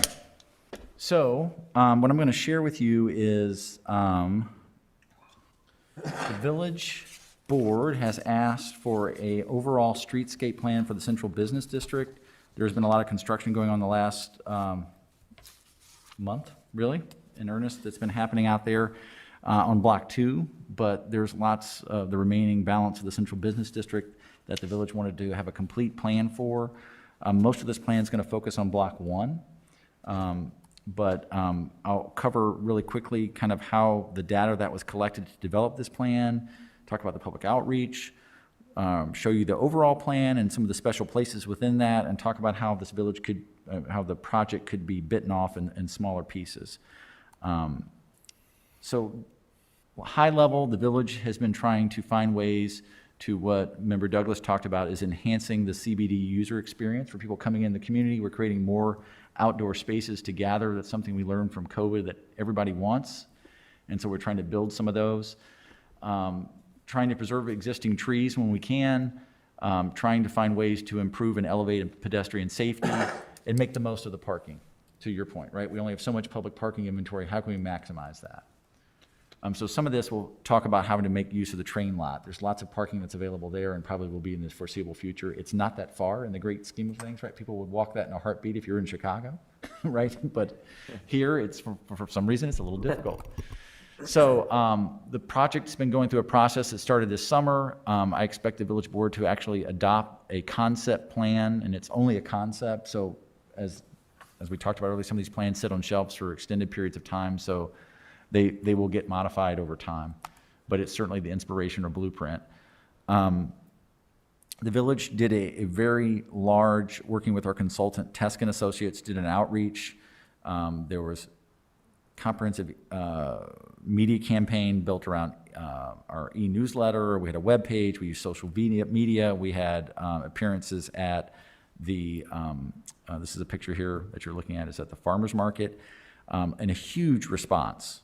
from the community and participation in creating this plan. Farmers Market had fantastic comments, lots of ideas shared. Had a great poll. People are coming to Lake Bluff. I mean, this data is probably not a surprise to you. People are here all the time, is the short answer.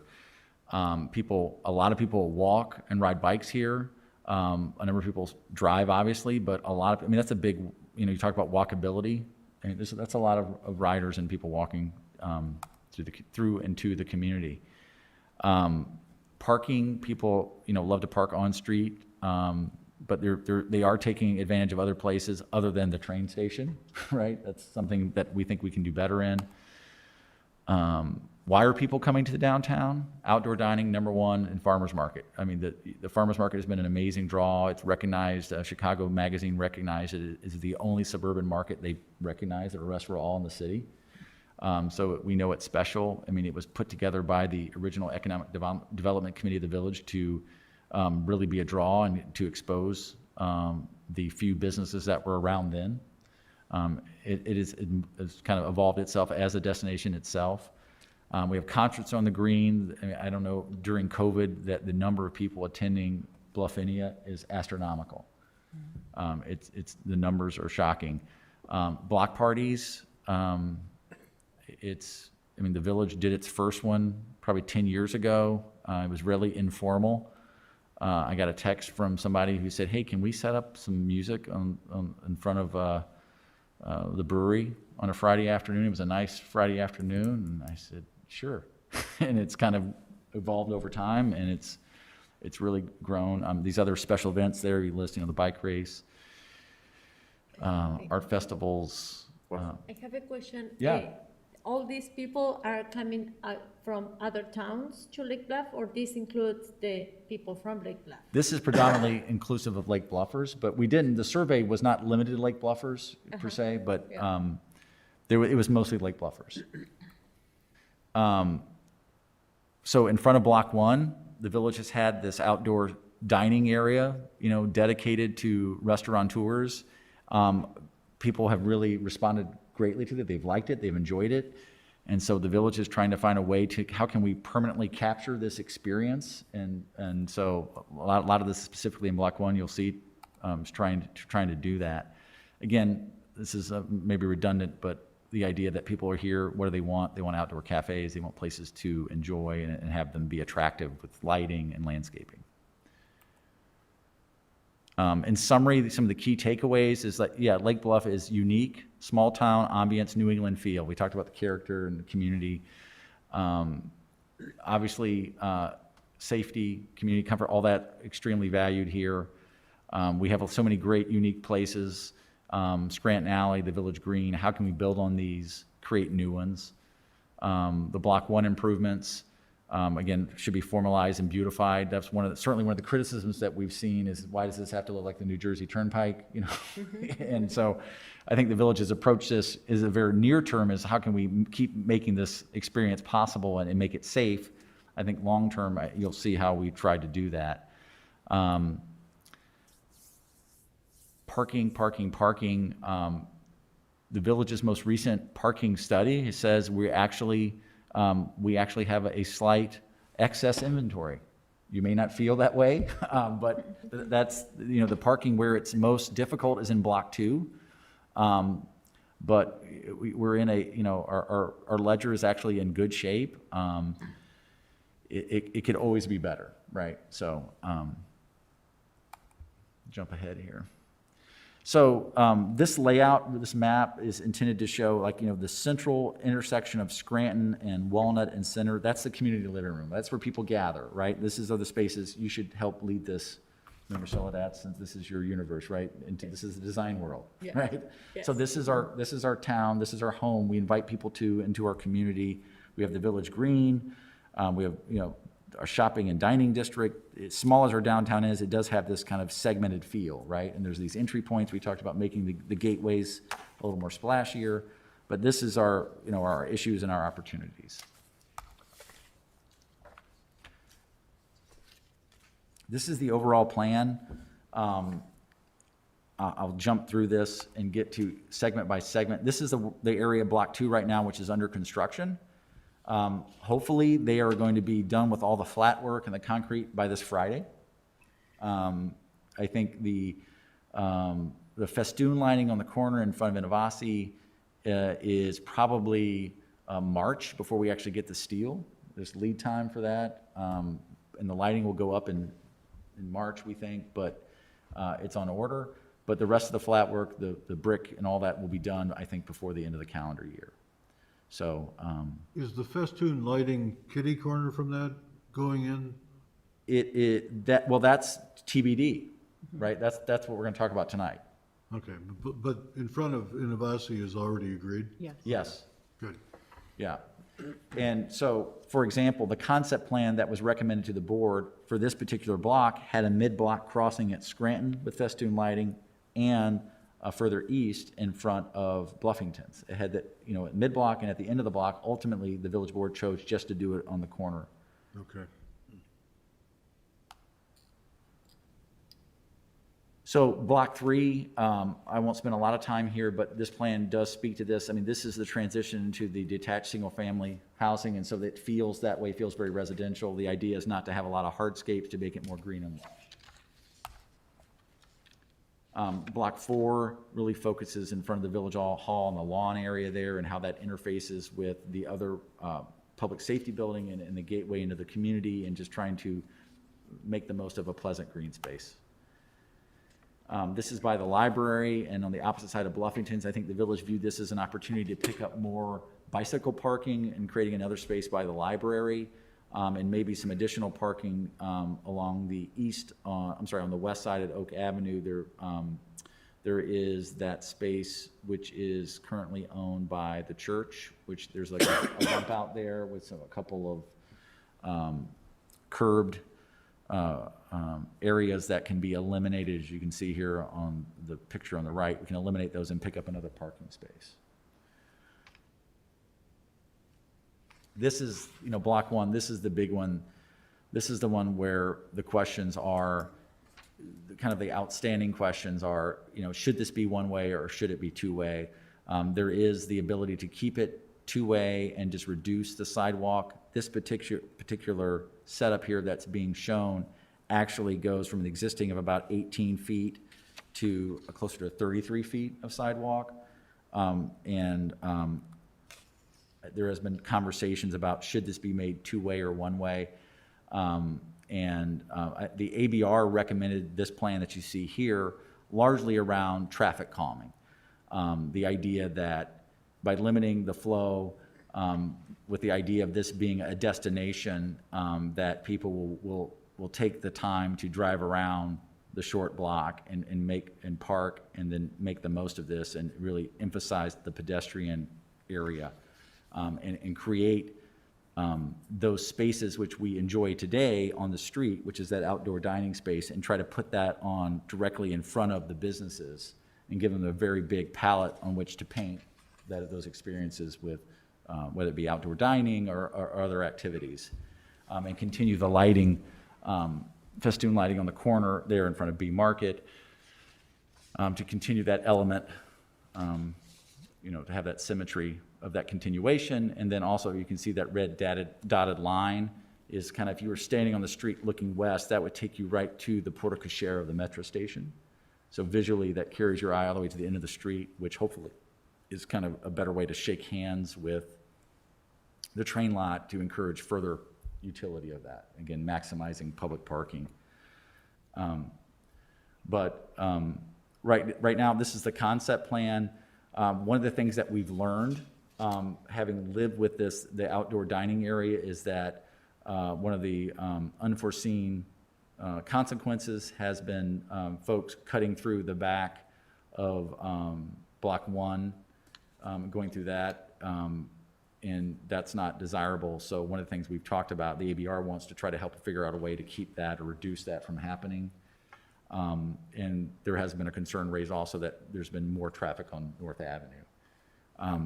I think the reality of Lake Bluff, the volume of businesses that we have and the volume of traffic we have is, we're never going to see an intensity of traffic that's going to demand further regulatory measures. Like there's never going to be a stop, a signal. There's not going to be more stops. I mean, this is it. We operate and live in our community, and this is a blessing and a curse. With such a low volume of traffic in our central business district, it's just not.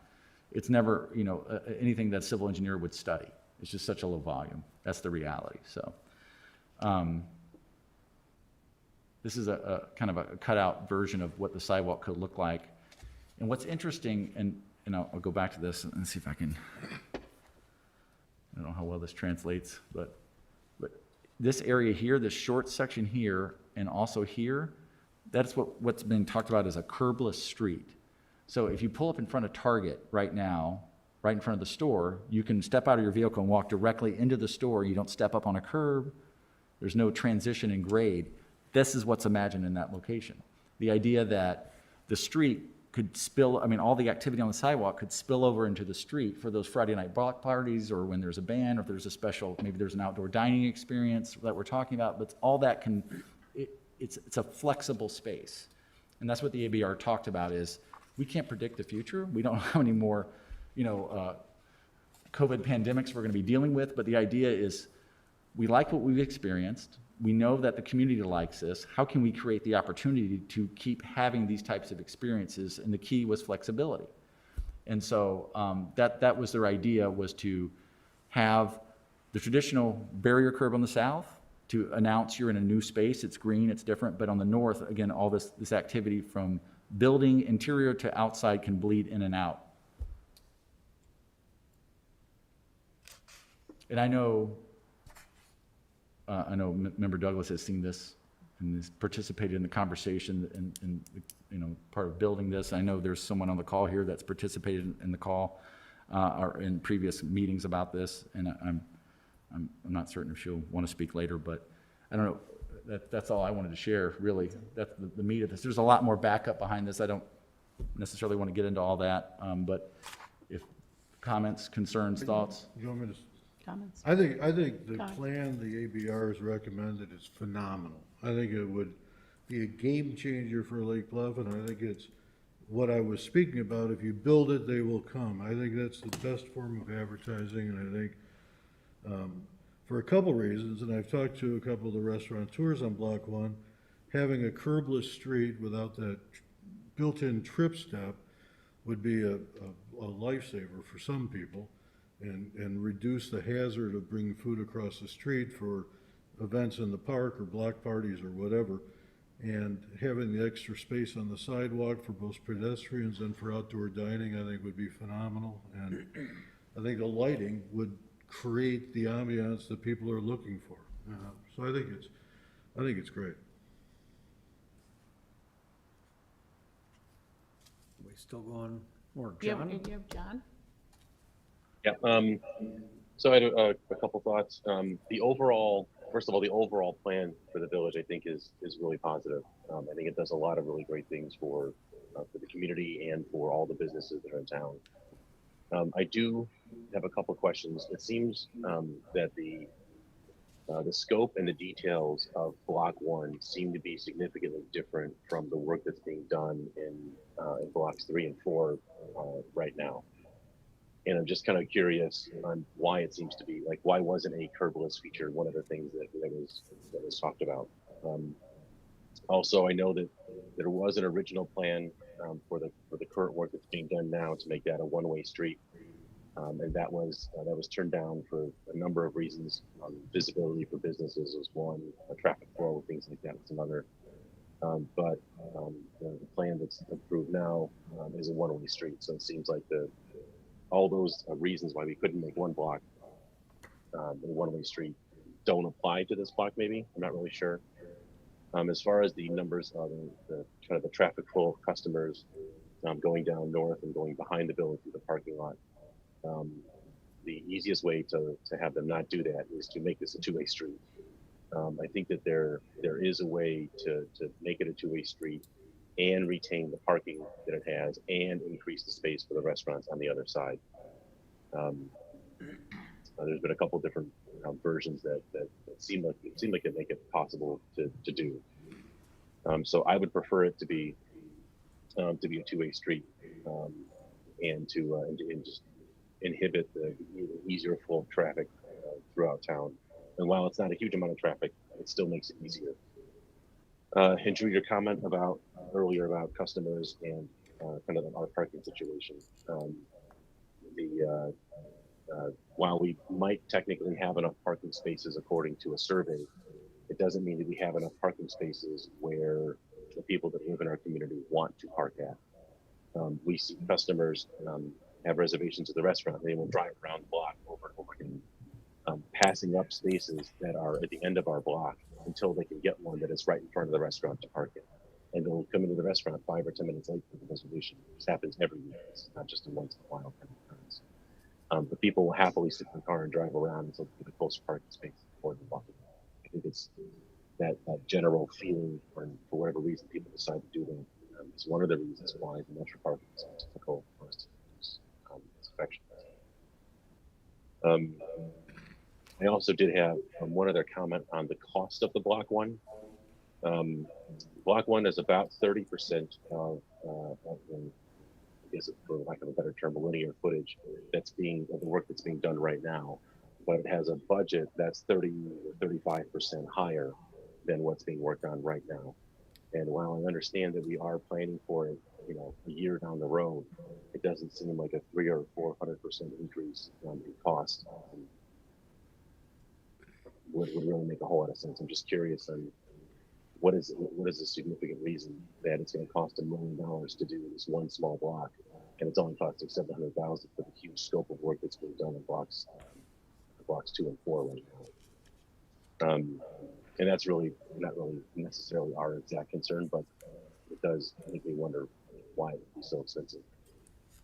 I think it's pretty much all that I have with it. The lighting, the kitty corner lighting, I think makes great sense. Expanding all the outdoor dining for the existing places that are over there makes a lot of sense. Adding more public seating on the south side of the street, I think also helps a lot. And as I said, overall, I think it's a really positive plan, and this is all done and executed. It's going to be really great. And then I had one last thing.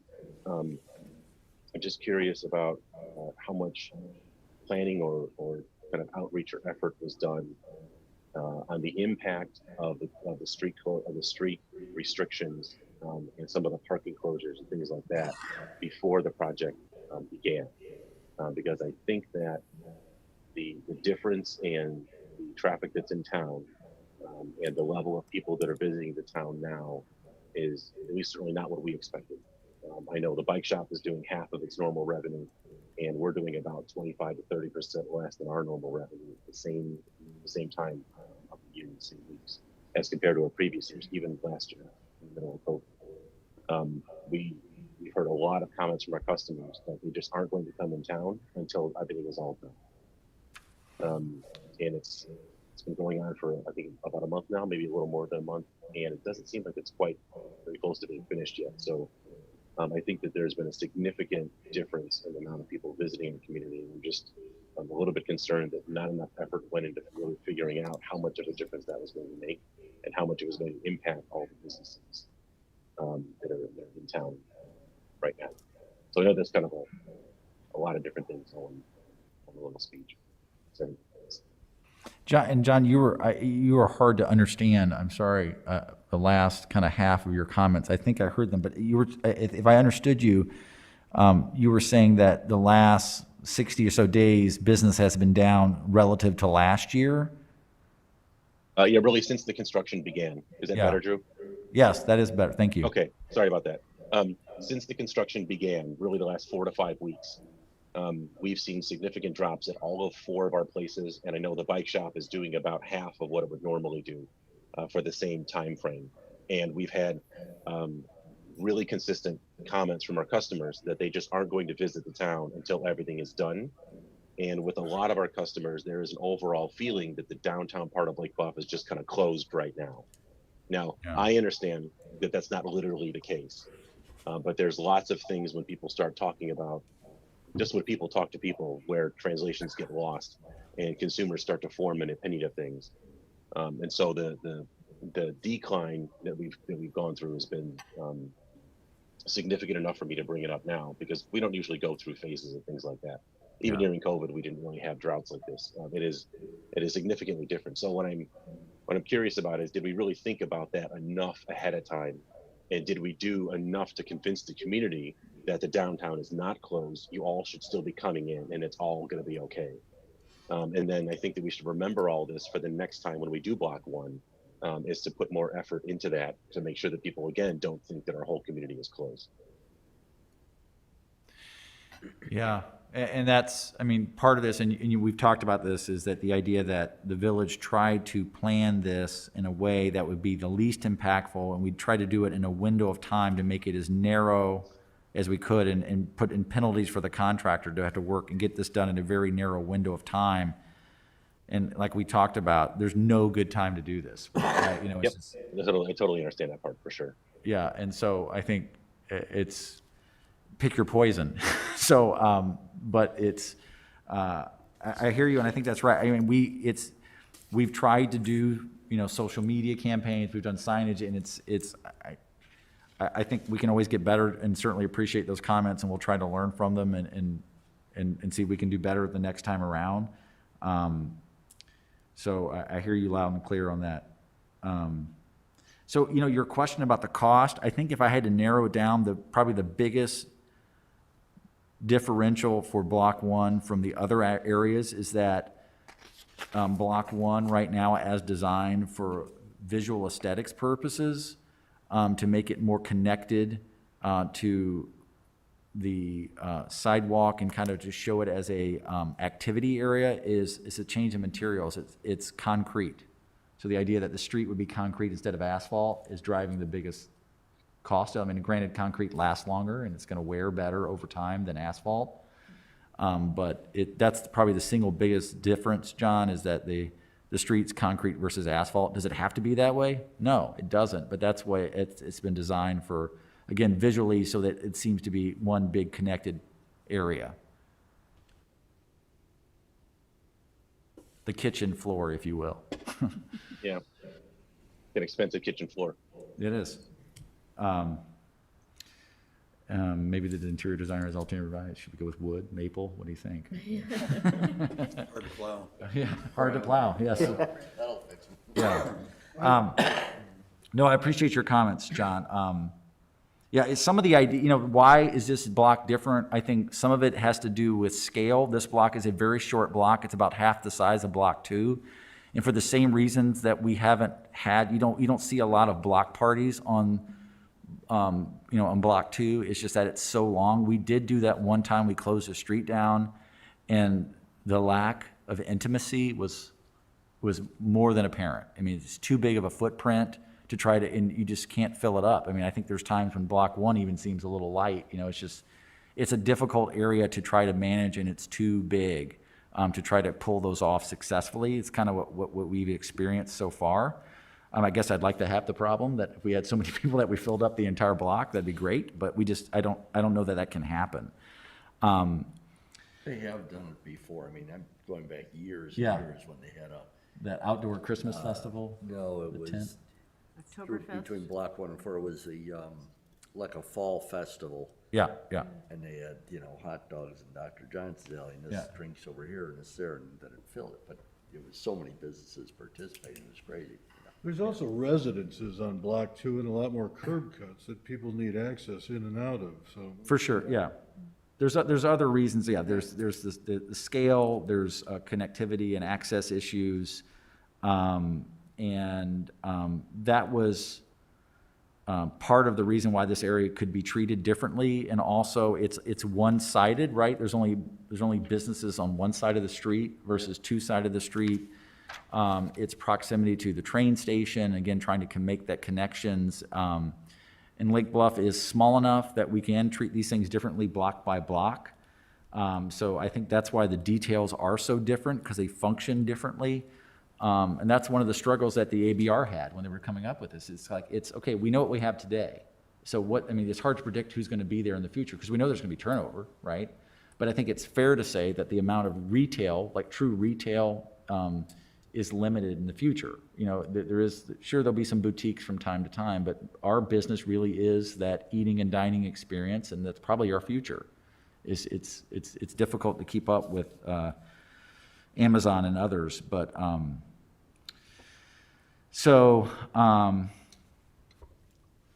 yeah. Well, may I offer a few thoughts? Go ahead, please. And first of all, you know, both these concepts, one-way, two-way, that's one aspect, but generally, I think this is really tremendous when it comes to the pedestrian. I mean, shortening up the distances at the crosswalks is significant, which makes it much safer. I think the curbless curb creates great flexibility in either scheme that might be used. But I did speak at the ABR meeting a couple of weeks back, and you know, and I can see why the idea of the one-way west is so attractive, because you get a little more sidewalk space out in front of the area in front of Block 1, and you've got a total of 16 parking spaces along that street too. But one of the unintended consequences of what we have right now, which is a one-way west, because of the temporary tent and everything that's been put up there, I brought it to the ABR's attention about the cut-through traffic going through the parking lot behind the building. For any traffic coming down from the north on Sheridan Road, historically, they would always turn onto Scranton and enter town that way. And people go to the path of least resistance. That's just the nature of the human condition. And they're not going to come all the way down to the far south end of the Village Green and then circle back. They're cutting through, and I actually, even today, it was a UPS truck, just came right through the parking lot when I was over there this morning. And it's becoming a street in the middle of a parking lot, which is a displacement that's occurring with the current one-way configuration we have. So I think it's a telltale of what could be permanently a life safety problem behind the building for tenants and customers of the bank to have a flow-through traffic of vehicles through a parking lot. What could be done differently if you want to keep it one way on Scranton? Well, people are going to find other shortcuts. If we take the parking lot and flip it and have access coming in off of Walnut and exiting on Sheridan Road, that might be an alternative. But back in '07, when this whole project was under review with the village, they did not want to have traffic exiting off that property on the Sheridan Road. But that was, 15 years ago. The other thing too is you have Walnut as a one-way north. So people who might try to come down on the North Avenue off of Sheridan Road, and I've seen this happen too. It's not as often, but I can see people slow down, they kind of check it out, and then they slip in heading south on Walnut. So, you know, there is a ripple effect here that I think we got to be cognizant of. I don't necessarily have the answers, but there is a give and take when it comes to one-way versus two-way, and on Scranton Avenue. If it were to be a one-way, we're going to have to figure something out about that parking lot. And I don't really know what the answer is, but can't put speed bumps in because snow plows will tear that up. We just have a sign saying no through traffic? Yeah, people look They'll at just it and ignore it. they keep going. sometimes, I yeah. just know it. So it is something of a concern. I don't know what the solution is, But generally speaking, I love what's being done to this block, because it goes back to what we were talking about at the beginning of this meeting. Our businesses here are really the engine of the downtown. That's what makes this downtown work. That's what draws people in, the whole food industry aspect that we have. And I don't know, maybe it's sort of like a house where you always look at the kitchen as the heart and soul of the house, and that's what the central business district is to this community. It is really the heart and soul, and it has to function well, and the enhancement of outside seating that we're looking at here, I think, is tremendous. It's gonna make those businesses thrive, it's gonna create more tax revenue, it's gonna be a positive, aspect happening here to the community. But I think we need to take a hard look at this one-way street versus two-way. And that's really because of the displacement that's occurring in behind the building on Block 1. And with that, that creates life safety issues. I mean, honestly, even when I was at the Park District, when you drive into the rec center, that's a road going down the middle of a parking lot. It is fundamentally a problem. The road should be on its own, segregated from the parking area, not to be driving down through it. And, parking lots are dangerous places. I mean, I'm on defense all the time when I'm at Target and stuff. I mean, you never know what people are gonna be doing behind you, let alone pedestrians being mixed into it. So it's just a concern. I don't really know what the solution is, but generally, I think this is really going to be a tremendous addition to the downtown and to the viability of our local businesses, which will then, as I said earlier, create that sense of place. People want to be here and let these businesses thrive within it. So those are my thoughts. If I could just follow up on both Rob's comments and John's comments, a lot centered around parking and traffic flow. I've thought for a long time that the village, especially during a time of construction, or the store owners in town could have a communal valet parking drop-off spot. You have one valet spot, and with a town that's only a block long, it would service everyone, every restaurant, every retailer in downtown Lake Bluff, and then the valet could run the cars over to the public parking at the train station, get them out of town, and open up spaces for everyone else that needs one. Well, I think, actually, as I recall, with the Block 1 development, I think, Drew, you've got authority to actually implement valet parking. Do it for Innovasi too, anytime they want to do it. But I think you have that authority. Yes, I do, yeah. So, Authority to do what? Well, authorize, I mean, there's been opportunities where there's been events, Member DeRossier has had events where he's asked for and gotten approval for valet parking. Their special use permits are pre-authorized that.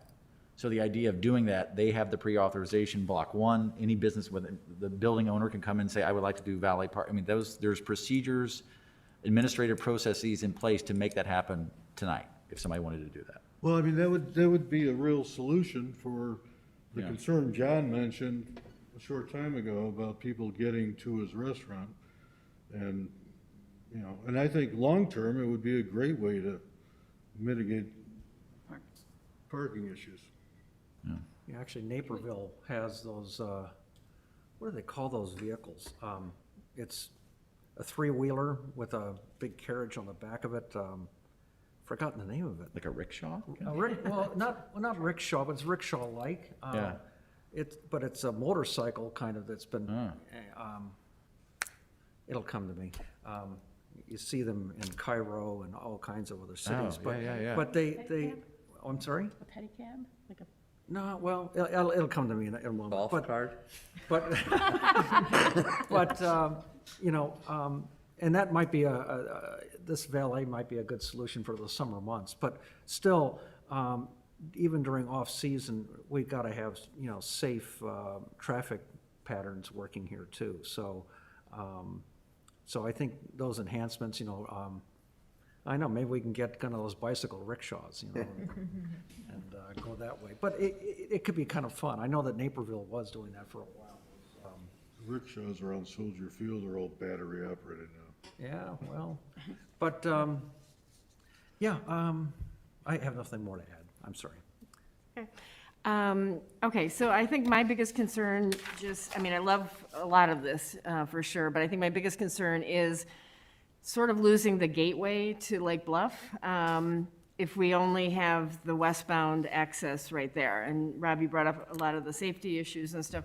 I guess the concern is just, if you're coming up Sheridan Road and you don't know to cut over earlier by the back of the public safety building, you then miss, there's no way into town. You then try to figure out, okay, where do I cut over? North gets you can't go south on Wall, so it gets really complicated, and there's no real gateway anymore to Lake Bluff. And Lake Bluff's never really had a huge one, but you could always say, oh, go to the train station and it's due east of the train station or something. So I guess my only thought is, and I wasn't involved in the earlier conversations with Teska and everything, but I'm sure there's some logical reason why the westbound has to go west and it can't go east if you're only gonna do a one-way. Because there's more escape routes, kind of, if you're already in town, you can go north, you can, on Walnut, you can, get out.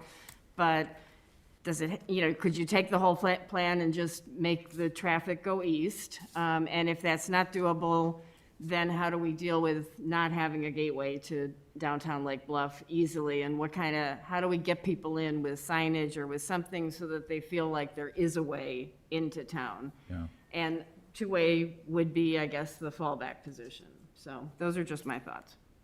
Yeah, and I can try to answer some of the, so the ABR struggled with the same issue, right? Because there was, one of the concepts early was a two-way street, very similar, and this is the hybrid, this is what they came up with as a hybrid. And the goal was to say, people coming out of when the train station parking lot has been parked at capacity, which it has been, for years on time to time. When people exit out of there and come through there, it becomes a cut through. The idea was, let's make the downtown a destination. Yes, it may be slightly less convenient to get there, right? Mm-hmm. But you can almost visually see it. You pull out, you can look, say, oh, there's a way, I can find my way back, or I can find my way around. Mm-hmm. There are trade-offs. Yes, it probably puts more people coming down North Avenue. Yes, people may have to drive around, but it's not that difficult, right? Literally, it's or alternatively, you can just stay in the train and walk, right? That's the other idea, is get out of the car, bike, walk, get there. There's a lot of ways, and this is our, if this is our community living room and our community kitchen, yes, we need support from other customers, but the idea of, aren't we really trying to encourage our residents to take other modes of transportation to get there and not necessarily drive? And that's, because we are such a walkable community, or bicycle-friendly community. Mm-hmm. So I think that's what they talked about and struggled with, the idea of how do we control the traffic coming off Sheridan? We don't want people turning off Sheridan, coming in at a higher rate of speed. This, again, it's a flow scheme to get people circulate through the downtown, but have this area really be focused on pedestrian activity and having only. And I think that's great. I'm Yeah. just concerned about having everybody leave town, go west, kind of, as opposed to on that block. Yeah. So. And that's, that was, I think, going back to Member DeRossier's comment about why wasn't Scranton made one way. There was an opportunity to pick up a lot of parking, and they talked about it. I think ultimately the concern was this is a two-way street that it benefits, that it has two businesses on both the north and south side, the additional exposure, the convenience of having, be able to travel both ways, and also not sending folks onto residential streets, would be, that's kind of the trade-offs that were made. But I think they viewed this block differently because, one, it's shorter, two, because it's where it abuts the park, and because it abuts the train station. It was viewed differently, and that you could get away with it because it's such a short block. Really, the only people that would have a problem with it are the people coming from the north, which I would be willing to bet is a fraction of the people coming from the west, east, or south. Yeah, and we have not done those counts to find out what those numbers are, but it's difficult, right, given how we're operating presently with the outdoor dining. We're living this, right, we're experiencing this, right? And so I think the good news is the village has been able to test this layout, right? And we've learned that one of the unintended consequences are people are cutting behind Block 1. And people are probably cheating up North Avenue and maybe making that illegal turn more often than they did in the past. But what are the trade-offs? You know, is the more valuable having increased pedestrian safety? And, you know, so it's a difficult question. You know, are there, what evidence or data can be offered that is applicable in a small community like Lake Bluff that has such low volume to traffic that really have relevance, right? And there's a lot of studies I shared with you all, resident and former Planning Commission Zoning Board of Appeals member, Nikki Collins, I think she's still on the call. I haven't looked. She gave comment and evidence talking about, well, there's other communities, Vancouver, where they've done this before and tried to, you know, had the opposite effect. Right? They've gone from having one-way streets to control traffic flow and to ease drivers' experiences. Well, that's hurt businesses, right? So they said we want to go backwards. Now, I don't know necessarily. I'm not an urban planner. I've had planning training, but you know, it seems I don't know if that's explicitly relevant to what we're dealing with, right? It's a different situation, a much bigger metropolitan area, and much lower traffic counts. But nonetheless, it's reasonable to think that convenience does matter and exposure does matter. So it's a difficult question. You know, what's the, you know, is there necessarily a perfect piece of evidence to make it, what's the right solution? And I don't know, I've been picking up the phone, trying to call planning professionals and talk to them, try to find out, gather as many opinions as I can about it and share that ultimately with the board when they make that decision. I mean, I think right now the board will be at December 13th given a chance to consider adopting this as a concept plan, knowing maybe this gets visited more, you know, through the process and trying to figure out ways to manage maybe unintended consequences or find out what is the best ultimate plan. So, but it's a tough one because as Mickey points out correctly, and this is what the ABR did talk about too, there's a reasonable thing that you could do to create the two-way experience and just shorten up the north sidewalk a little bit. You know, you can do it and have everything there and just will make it two-way. But, you know, the ABR talked about, and they valued, in their opinion, the, you know, safety and the limited traffic movements. They view that better and more pedestrian friendly. So one of the persons I spoke to today talked about, you know, what do the businesses want? Let them help drive that decision because, I mean, that is the life, like we talked about, they're the lifeblood. You know, what do our merchants want? And so I went and I did some poking of my own to the brewery and said, what do you guys think? You know, you got to let us know because it's, you know, they participated early in this conversation, but I think it's going to be important for the village to hear from them to really help make decisions like this. Carrie? I think that whole traffic pattern around that block, that it really should be looked at again, not just because of whether it's one-way, two-way, but because of the cut-throughs going on behind Rob's building and, you know, but also I sometimes wonder, I know that people were very vocal about Block 3, whether it's 3-story, 2-story, all that. Everybody that lived right there on North Avenue were obviously the most vocal. And I'm wondering, is anybody very vocal about that on North Avenue, about the new traffic that's been going through North or anything? Or has it been, I mean, I don't hear much about it. So I'm wondering whether North really gets all that much traffic. Because I'm thinking that most of that would, again, come from people from the north. And I think if it's, unless it's somebody from Great Lakes that's never been here, or somebody coming from up north, everybody that lives to the north, whether it's Crabtree or anybody up in Shore Acres, they know the area, and they know to turn on north, or, you know, or you're gonna go all the way down. And if you miss it, You go all the way down. you may cut through your place, or you just go all the way down and angle over, and then you'll see, oh, there's downtown Lake Bluff, I'll just turn there. Yeah. Well, So maybe it's not an issue. how's the North Avenue people feeling after last summer with a lot of the parking from that was lost in downtown during the farmer's market was even further displaced on North Avenue. Yeah, that's Did they just do what I'm okay curious. last summer? I will say that most special events bleed on the North Avenue and East Center Avenue, right? That's where the parking, and that's how I know as a resident of East Center Avenue, where usually, if it's a good special event, quote unquote, good special, they're parked down the street and they're getting close to Grace, right? It's a big event. But yes, is the answer. And I think there is a lot of special event parking that ends up on North Avenue, even surprisingly, when even the train lot still may be more convenient, right? And that's one of the things that we've talked about is, can we do more signage to indicate that's free, daytime and evening parking available and get people aware and educated that that's an option? But yes, the answer is yes, people certainly do bleed over onto North Avenue. I've heard from one resident about it, and I think they acknowledge that, yes, I live on the edge of a central business district. I knew. And I get it. I know I get it. I don't appreciate the added risk or problems that may arise from maybe an action of somebody, maybe making that illegal turn on Walnut, which this person actually, that's what they were complaining, that's what their primary concern was about. Okay. And I think they understand and again acknowledge, at least this individual has said, yeah, of course we're gonna get bleed over parking. That's where we live. We chose to live here because we like the activity, but at the same time, there's trade-offs. We get it.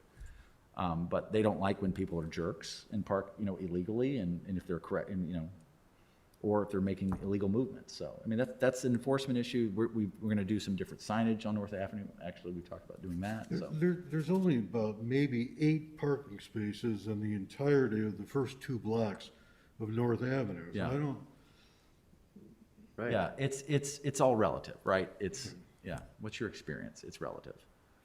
But I can tell you, by clearing out all that buckthorn over the last couple of years, opening up the train station parking lot visually, Having the lighting improvements. Yeah. I think it's a safer walk there, Yeah. certainly during the winter months. And I think you're right, there is some re-education that needs to be done about, look, we got this space here. Use it.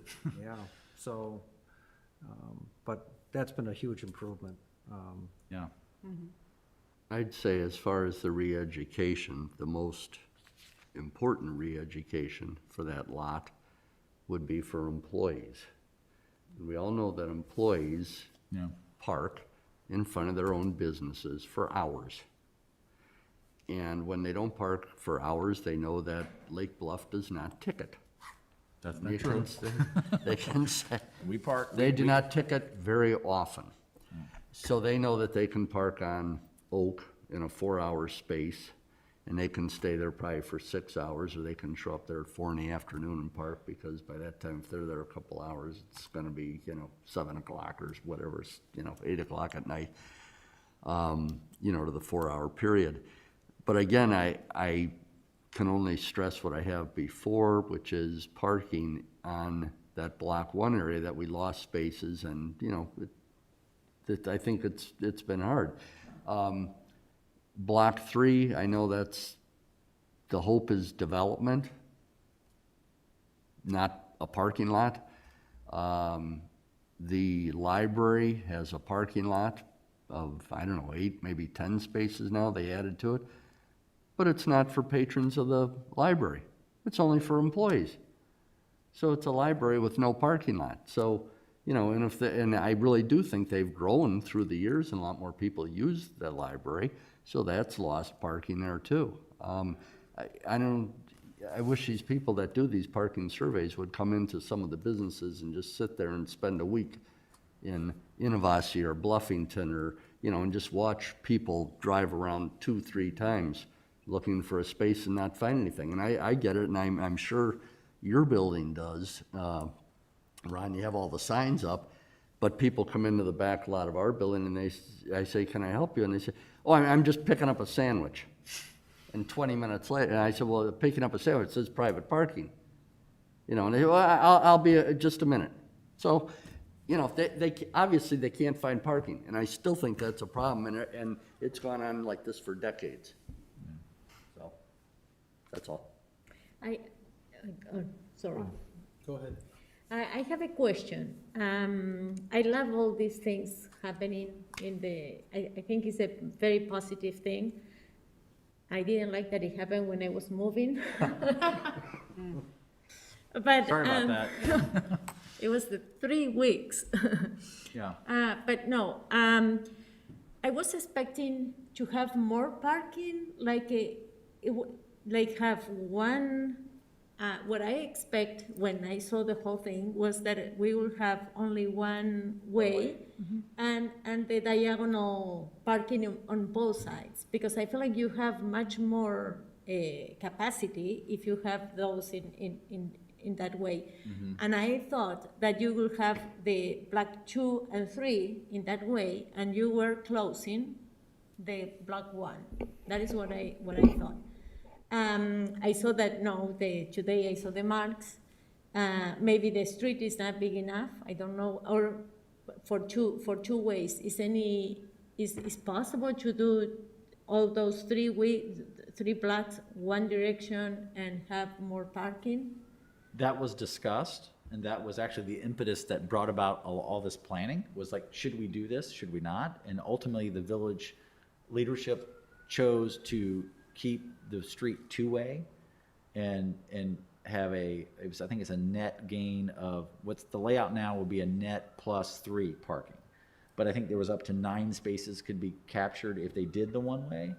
But I think there was some hesitancy to do that for a lot of the same reasons we're talking about tonight. The idea that you perhaps improve the exposure of businesses and create greater convenience, and have by having the ability to drive both directions past a business, and the idea that that's better long-term than having it one way and having the additional parking. But that's the struggle like they're having for Block 1. Same conversation, what's better long-term?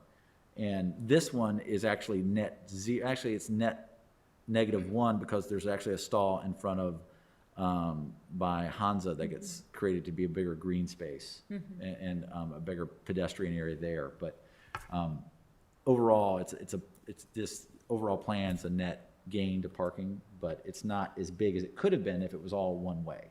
Yeah. And so that's the trade-off. So the idea is, how can we push people to utilize to the greatest degree the existing parking inventory, which really we're talking about the train lot, right? There's an immense amount of parking that's available, completely underutilized, within a stone's throw. Maybe you have to have like a little bus that comes from the really, because in summer it's not a problem, but in winter it's hard, walking those. I know what you're saying, there's not a real close lot. Yeah. The No. Walnut one fills up pretty quickly. You can't use the one at the library. If you're not fast enough in the morning to get the 8 village spaces on Oak that are unmarked, it becomes difficult. And I know what you're saying. Yeah. Maybe you can have like a little. To your point earlier of having some sort of vehicle. Yeah. Well, and I think back to the point of re-educating people, I know the train station feels far away, right? That feels far away, but the idea was with the whole plan is that you're looking down, you're actually looking at the train station. It becomes a focal point, and then with the lighting, the idea is that it's more well lit, and it's more of a feel of, oh, I could walk from the train station into town. This 2 blocks isn't actually that far. Now, whether we'll be able to re-educate people and have them park over there is one thing, but the idea was to try and set that up so that it became more inviting and more well lit, and those 2 blocks really felt like one long stretch with the train station at one end. It looks better, it feels closer. Yeah. But in winter, yes. Or have you missed the train for just you're one? It's close, but it's not that close. I mean, yes, in Chicago it could be close, but maybe the way that we use this town is kind of difficult. That is what I see, but I don't know. Hey, Drew, is the parking at the train station actually free all day long, or is it? It's really free like after 10 a.m. You know, really the idea is that the village has its obligations to treat it as a metro commuter lot first, but really that by the, you know, by 10 a.m. all the commuters are there for the day. And so we go in, we do the checks then. So really after that, it's public space, it's open. Okay, so if it's public space and open, what is the reason that like employees of certain businesses have to have permits to park there? Because the pricing is different, right? So our pricing is like, I think the pass to park there is $30 a year for which is giving it away, you know, for the merchants. And that's why we designed it that way. Versus if you were paying an everyday Metro Pass or to go in there after hours, I guess the way to answer it best, John, is probably to say that it's that way so that it's really, you're paying an administrative fee that we know you're over there, and the goal is to put you in the most northern part of the lot to make the available spaces for customers of Metro and our downtown, and to put our employees, like you do if you work at a mall, you try to push them furthest away from the doors as you can to make the more convenient spots available for patrons. Yeah, that part I understand, but I thought you just said that it was free for everyone to park there after 10 a.m. It is, but... So anyone can just park in the lot after 10 a.m.? Yes, but so the idea is that for businesses that have come in over time to satisfy the village's codes to have sufficient parking, it's very difficult to do that, right? Because there's only such a footprint that, and especially businesses like yours, which were, the blocks were developed at a time and there was great zoning relief granted for those businesses. So the idea that we know that parking demand has increased with the types of activities, namely restaurants. So we've tried to manage our codes and satisfy those by saying one of the best ways to do that is to push all the known employees to lots and to stalls that are not within the immediate impact of the business, which is again the train lot, and to charge some nominal fee so that we can keep track of that till we know that people are actually doing what they're supposed to be doing. Like your special use permit says that all of your employees, I remember that. yeah, other than I think 2 or 3, are supposed to park at the train lot, and that's to make sure that they're not parking where a customer could come in and go to Bonk or the other door or wherever. And that's we're trying. The goal is to get people to make the most convenient stalls available. Why is it not free? It's practically free. We're just trying to recognize that there's some cost to manage it, right? Yeah, no, what the part I'm getting to is it possible for us to create signage in the lot that actually designates this as an employee of the town parking area, and it's in the back, and the front of it is all for customers, and then we can just tell all the employees of the town to go back and park in the back of the lot where employee parking is. Yeah, I mean, we could literally paint the pavement. We could do that, yes. Then it's easy just to tell everybody who works here, go back there, you park in the area that's labeled employees, done. Yeah. Is that something that's possible? It is, but I guess one day, I think someday in the future, the train lot will get busy again. And the idea is keeping track of who's who with the hang tags. I mean, there was an advantage of that. I see what you're saying. Yeah, so again, we try to make it almost free. I mean, it used to be $300, right? And so $30 seemed pretty reasonable. For the whole year? Yes. Yeah, the cost is more, the cost itself is more than reasonable. It's not about that. It's about trying to find a way to make it easier for all the business owners to tell all their employees, go back in that red section of the lot, that's where all you only have to park. Yeah. And as employees interchange from working and to not working in businesses, it's easier to just have a place to point to than it is to have to go through the entire process, especially with the amount of employee turnover there is in our world right now. Yeah, and we've gotten, as you know, we deal with employers as we say, like, here's a hang tag, and you don't even have to buy it for every employee. Let's just have a reasonable number of how many you would have on a given shift, right? We're trying to be reasonable. Right. And so you hand it to the next person. And so it's not about the money. We're just trying to get people where they need to be. Yeah, I understand that. Jeff? I don't have anything to offer more than just kind of reconciling thoughts here. You know, we're trying to get people to come to Lake Bluff. You know, we're choking their access down to one road, and not a whole lot of places to park, and a lot of confusion. Like, I can't turn to go eastbound on Scranton Avenue, so I have to try and figure it out. Can't go North Avenue. And I also think that people are, they operate on convenience. Prior to Target and the Meatheads and the Jimmy John's and all those other places out there, I'd struggle to find a parking place to go to Buffington's. Yeah. Theoretically, I avoid it. I mean, there's, I drive a vehicle that's oversized per se, and moving that around town is even cumbersome. So in my mind's eye, to choke all the avenues down, 14-foot wide, one-way,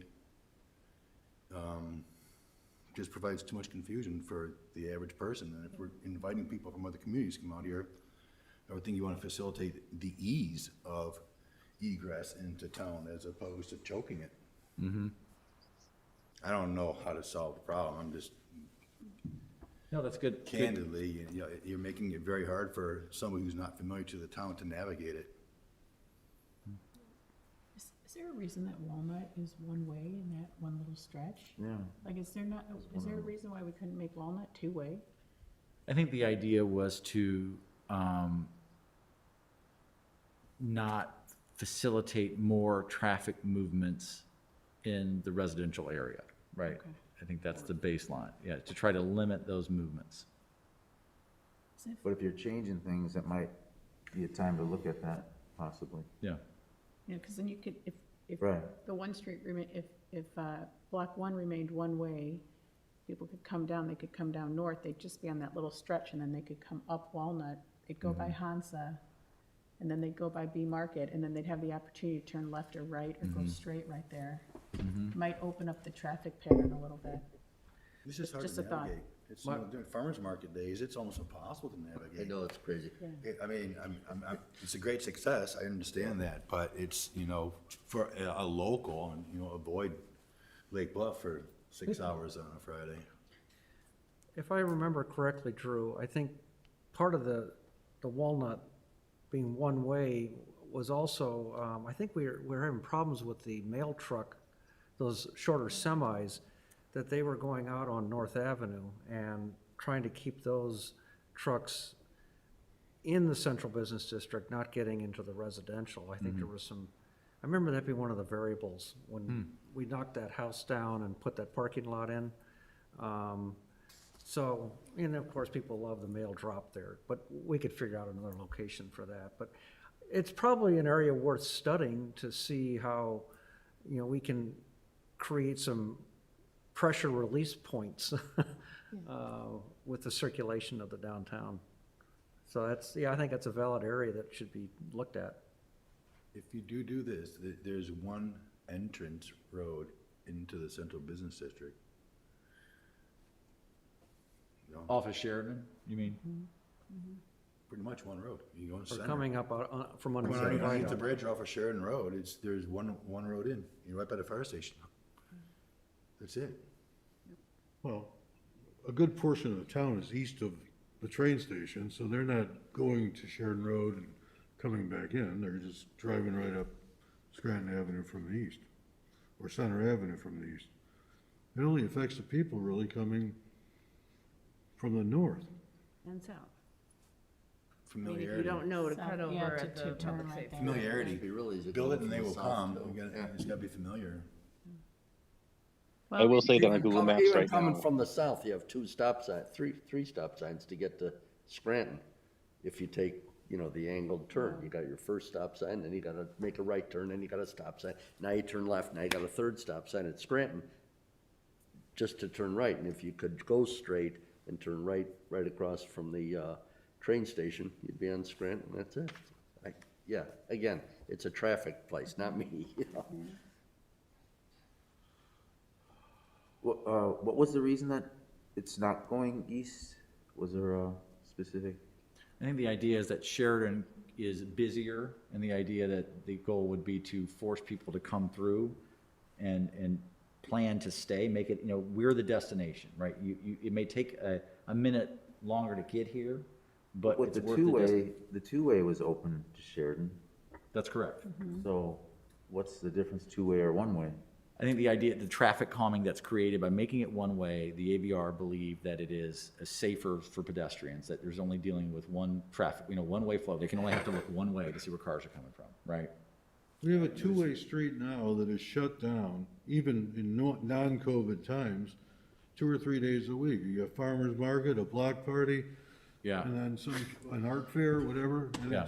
And we've got barricades all the time that look like crap. I really think that if we're gonna make a destination, let's make the destination and not worry about the stray car here or there that may meander off target.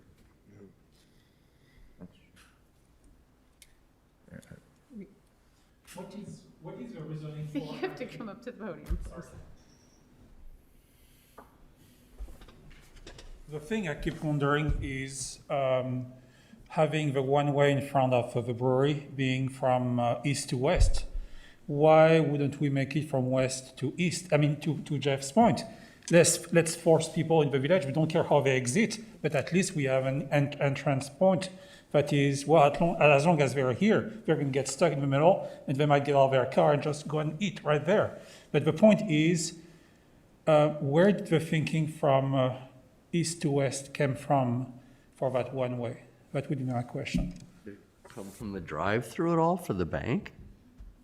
Well, that can be managed, right? That can be managed that way. It's a Casinos left. never try to get people to exit a place. They only try to get them in. They don't care at all about how people get out. It's a tough My- one. Yeah, I think my recollection is that you wanted to push people, if I can go back. There was definitely a reason for it. Yeah, I'm going back to, I can't go back. Why is it fighting me?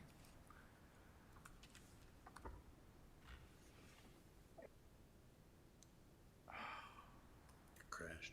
But that doesn't What mean is you can't wrong? revisit that. No, I mean, again, this is a concept plan, right? It's Right. stimulating lots of good conversation. What is the final solution?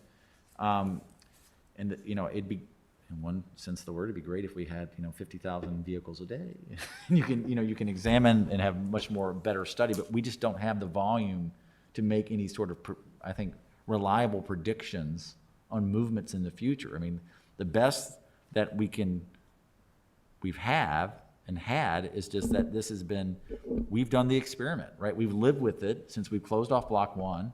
I can tell you that having worked on that corner for the last, however, 30 years, Yeah.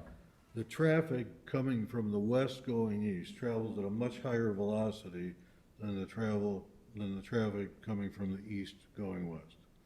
Because they're driving on Sheridan Road at 35 miles an hour, making a turn, and going until the traffic naturally slows down at the corner. Whereas the people coming west, especially now with the new curb cuts coming west on Scranton Avenue, by design, it slows the traffic coming through town. So I think it's, from a safety standpoint, much, much better.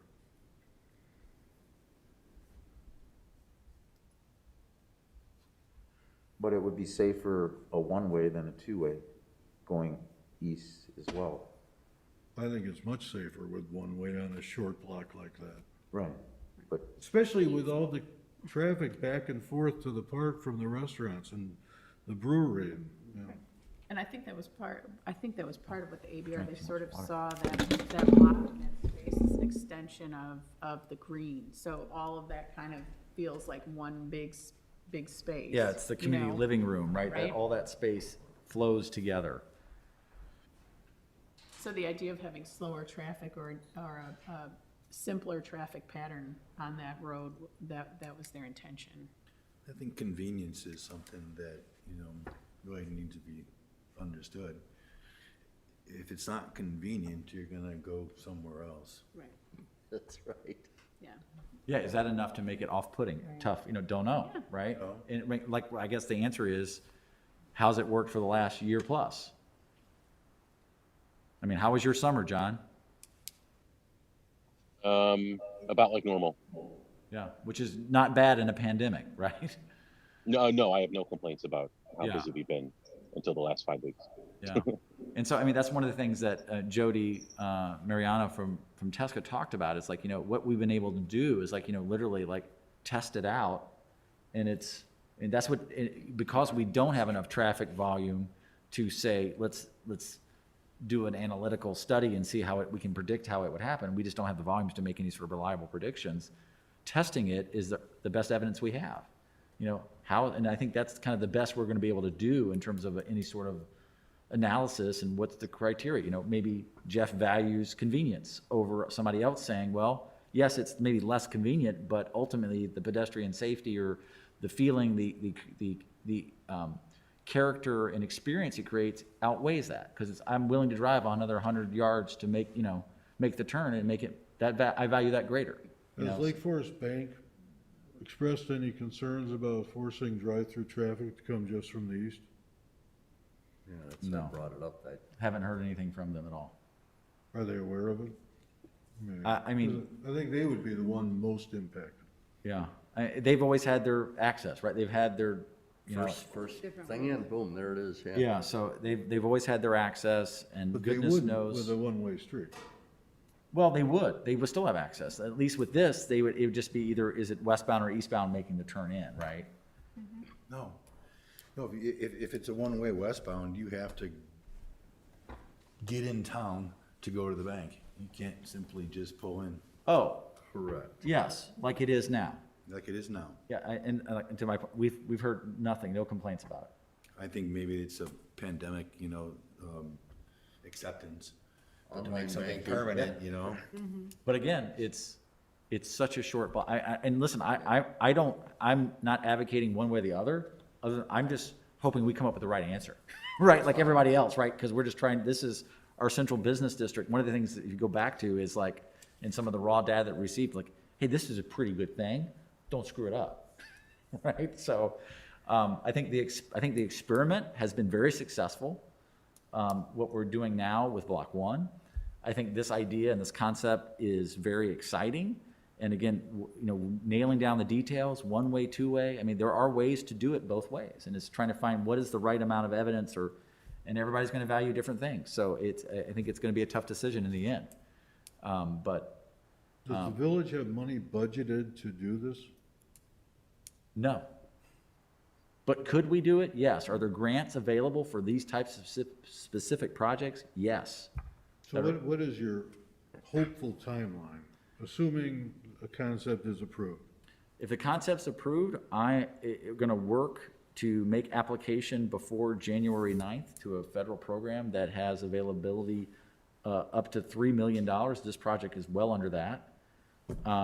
And to try to get funding, I suspect, because some of the grants goals are to serve or to benefit underserved or highly impacted communities.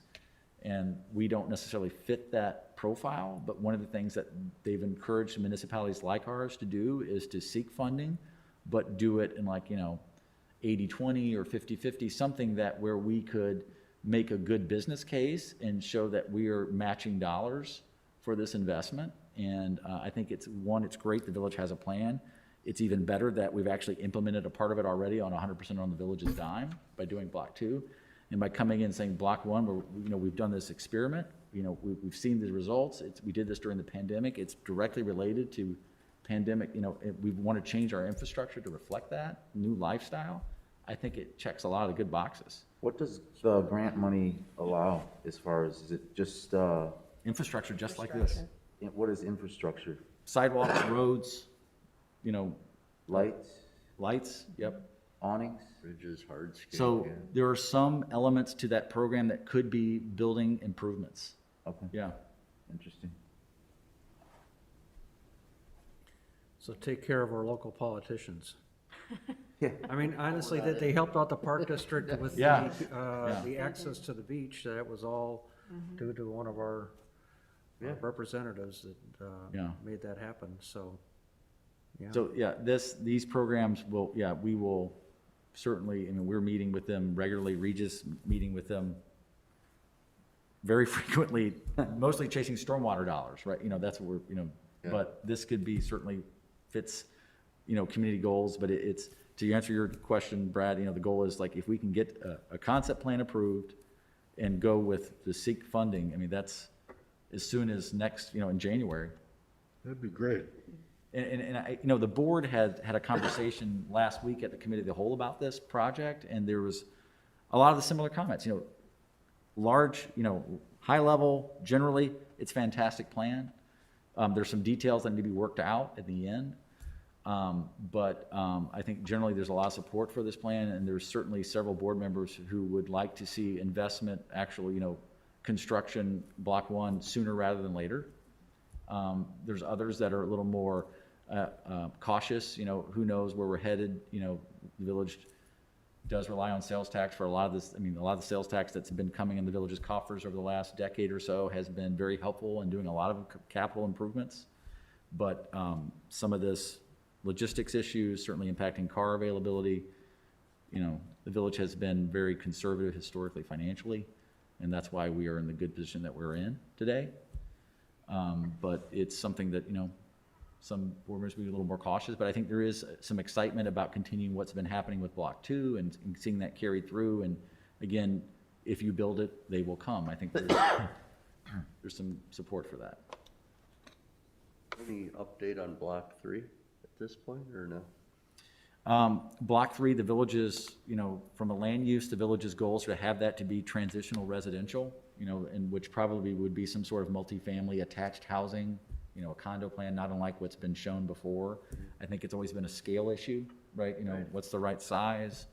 The short answer is there are no plans in front of us. Is there a conversation, like, could there be a 2-story Block 3 project? Maybe, you know, but nothing's been shown. So I think that's still being kicked around. Could something be done? Can it pencil out? If it does, it will be, you know, an expensive product, but it will be, you know, again, it seems it's possible. Don't know. That's a rather, you know, vague answer. Sorry, but there's no plan. I don't have any plans. Yeah, there's not. The short answer is nothing. Nothing's in front of Village Hall. So are there any other questions? Are we good? Can we move on? I feel like we've got everyone's opinions on this, which will be good. We can take them back to the board. Any last minute thoughts, comments, anyone? I don't know if there's attendees that have any comments either. Anyone? Yep. I think it'd be a great idea to solicit support from the public for some of the amenities within the plan. I think there's an opportunity to have a family make a donation for a seating area or whatever. I think Lake Forest, one thing Lake Forest I think does a phenomenal job that we have not done as well is getting private donors for public spaces. It's a good idea. Right, and I'd love to know what the, you know, I mean, I would hope you would talk to the bank and to the Yep. restaurants on Block 1 and say, okay, what do you think? You know, should it be one-way, two-way? I like the idea of one-way east, you know, that's, if you're taking consensus, that's my thought. I'd like having the fact that maybe there could be a little bit more of a gateway right there, kind of entering. And, you know, to Jeff's point, make it easy, you know, straight shot. Maybe that makes the parking seem more connected, you know, so I park up by the green, but I really want to go to your place, or, you know, and so. Okay. Thank you. Yeah. Yeah. Yeah, Mickey can talk. Yeah. Is it Mickey? Yeah. Mickey, go ahead. Oh, okay. Well, I did share a document with Drew, and I think he passed it along to all of you. I don't know how many of you had time to read it. I don't want to go into anything lengthy here on this issue. I just, tonight I thought I'd maybe just offer a comment or two on some things I've heard. And one, I mean, I know it seems very intuitive that one way is going to be safer than two, but that's not what statistics show. And it's kind of a puzzle, but it turns out that when people have to drive with caution, like say there are cars coming at you, you drive with more awareness and you're more careful. And there are some issues with one-way streets of pedestrians thinking, you know, not thinking they've checked. There's something, I probably am not going to explain this real well, but there's a phenomenon that happens where pedestrians actually get hit more on one-way streets because of not expecting they're not looking the right way for the traffic or something like that. So anyway, what does slow traffic down is actually two-way traffic that's on narrow lanes. So that's actually what I put in my little sketch. That, you know, you can, I think we can have it all. I think we can have the two-way traffic. We can get that nice wide sidewalk on the north side of the street. We can do everything that's, you know, really being shown in these plans and just not get into this conundrum of how are people going to navigate around. I think that Deb's point about the gateway, that's a big concern for me. You know, just the idea that you have 2 do not enter signs there to make sure the traffic doesn't turn into what's really the entrance to your downtown, and then you're forcing them onto back streets and funny intersections as the only way to get into your downtown. Drew, I think you mentioned that I cited a few cities that have reversed their one-way streets and just found phenomenal growth in the retail traffic. It's actually, I mean, one book I have, Jeff Speck's book, Walkable City Rules, has, and that was published like 3 years ago, it has like 78 cities that have done this.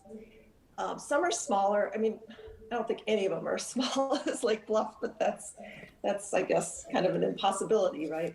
But it's just, I feel like this plan is a little bit, it's a couple decades out of date, trying to do a one-way on the street. It's not what has been proven most recently as being very essential for these businesses.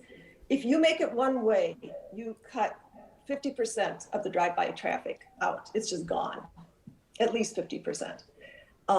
So, you know, that's actually, that has a big impact. The drive-by traffic, it's free advertising.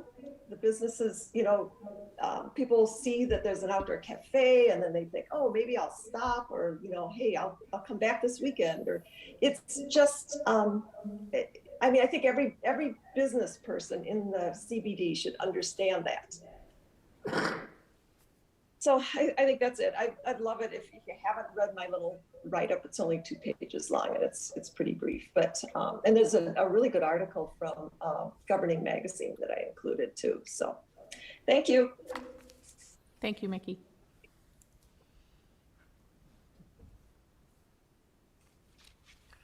Is there any other participants virtually that want to make comments regarding this item? Please raise your hand and we'll recognize you and give you a chance to speak.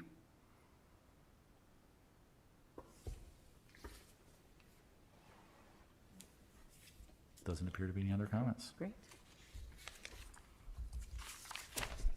Moving on. But thank you all for your Yes, comments and thank feedback. you. And if something else occurs to you, please drop me a line and we'll try to pick it up. But good stuff. Thank you so much. Thanks. All right, now we're down to the easy part. Moving on. Chair's report. I guess I would just ask that everyone take some time before our next meeting and look at the website, read the documents that Drew outlined in his original presentation, so that when we come back next time, we reconvene, we can talk about the SWOT analysis, we can talk at length about the environmental conditions and the economic conditions. So that would be the only thing I would ask. I'm not sure, do we have a date yet for the next meeting? No, we'll have to get those. I'll start sending out some polls so we can Yeah. get a date. But January will be the next meeting. January's the next meeting, probably end of January, Yeah. more than likely. Yep. So you have plenty of time to kind of. Because you're gonna get a lot of homework. Yeah, yeah. So, Drew will be sorry sending it all about to you. yeah. Committee members report. Does anyone have a report tonight? Anything you want to share? Nope. Nope. Okay, great. We're at adjournment. So, do I have to get Looking for a motion to adjourn? Yeah, can I get a motion to adjourn, please? Second. Just a voice vote. Voice vote. All in favor? Aye. All right. You are adjourned. Thank you, everybody. Thank you. Yeah. Thank you, Barbara. Thank Yep. you. Thank you.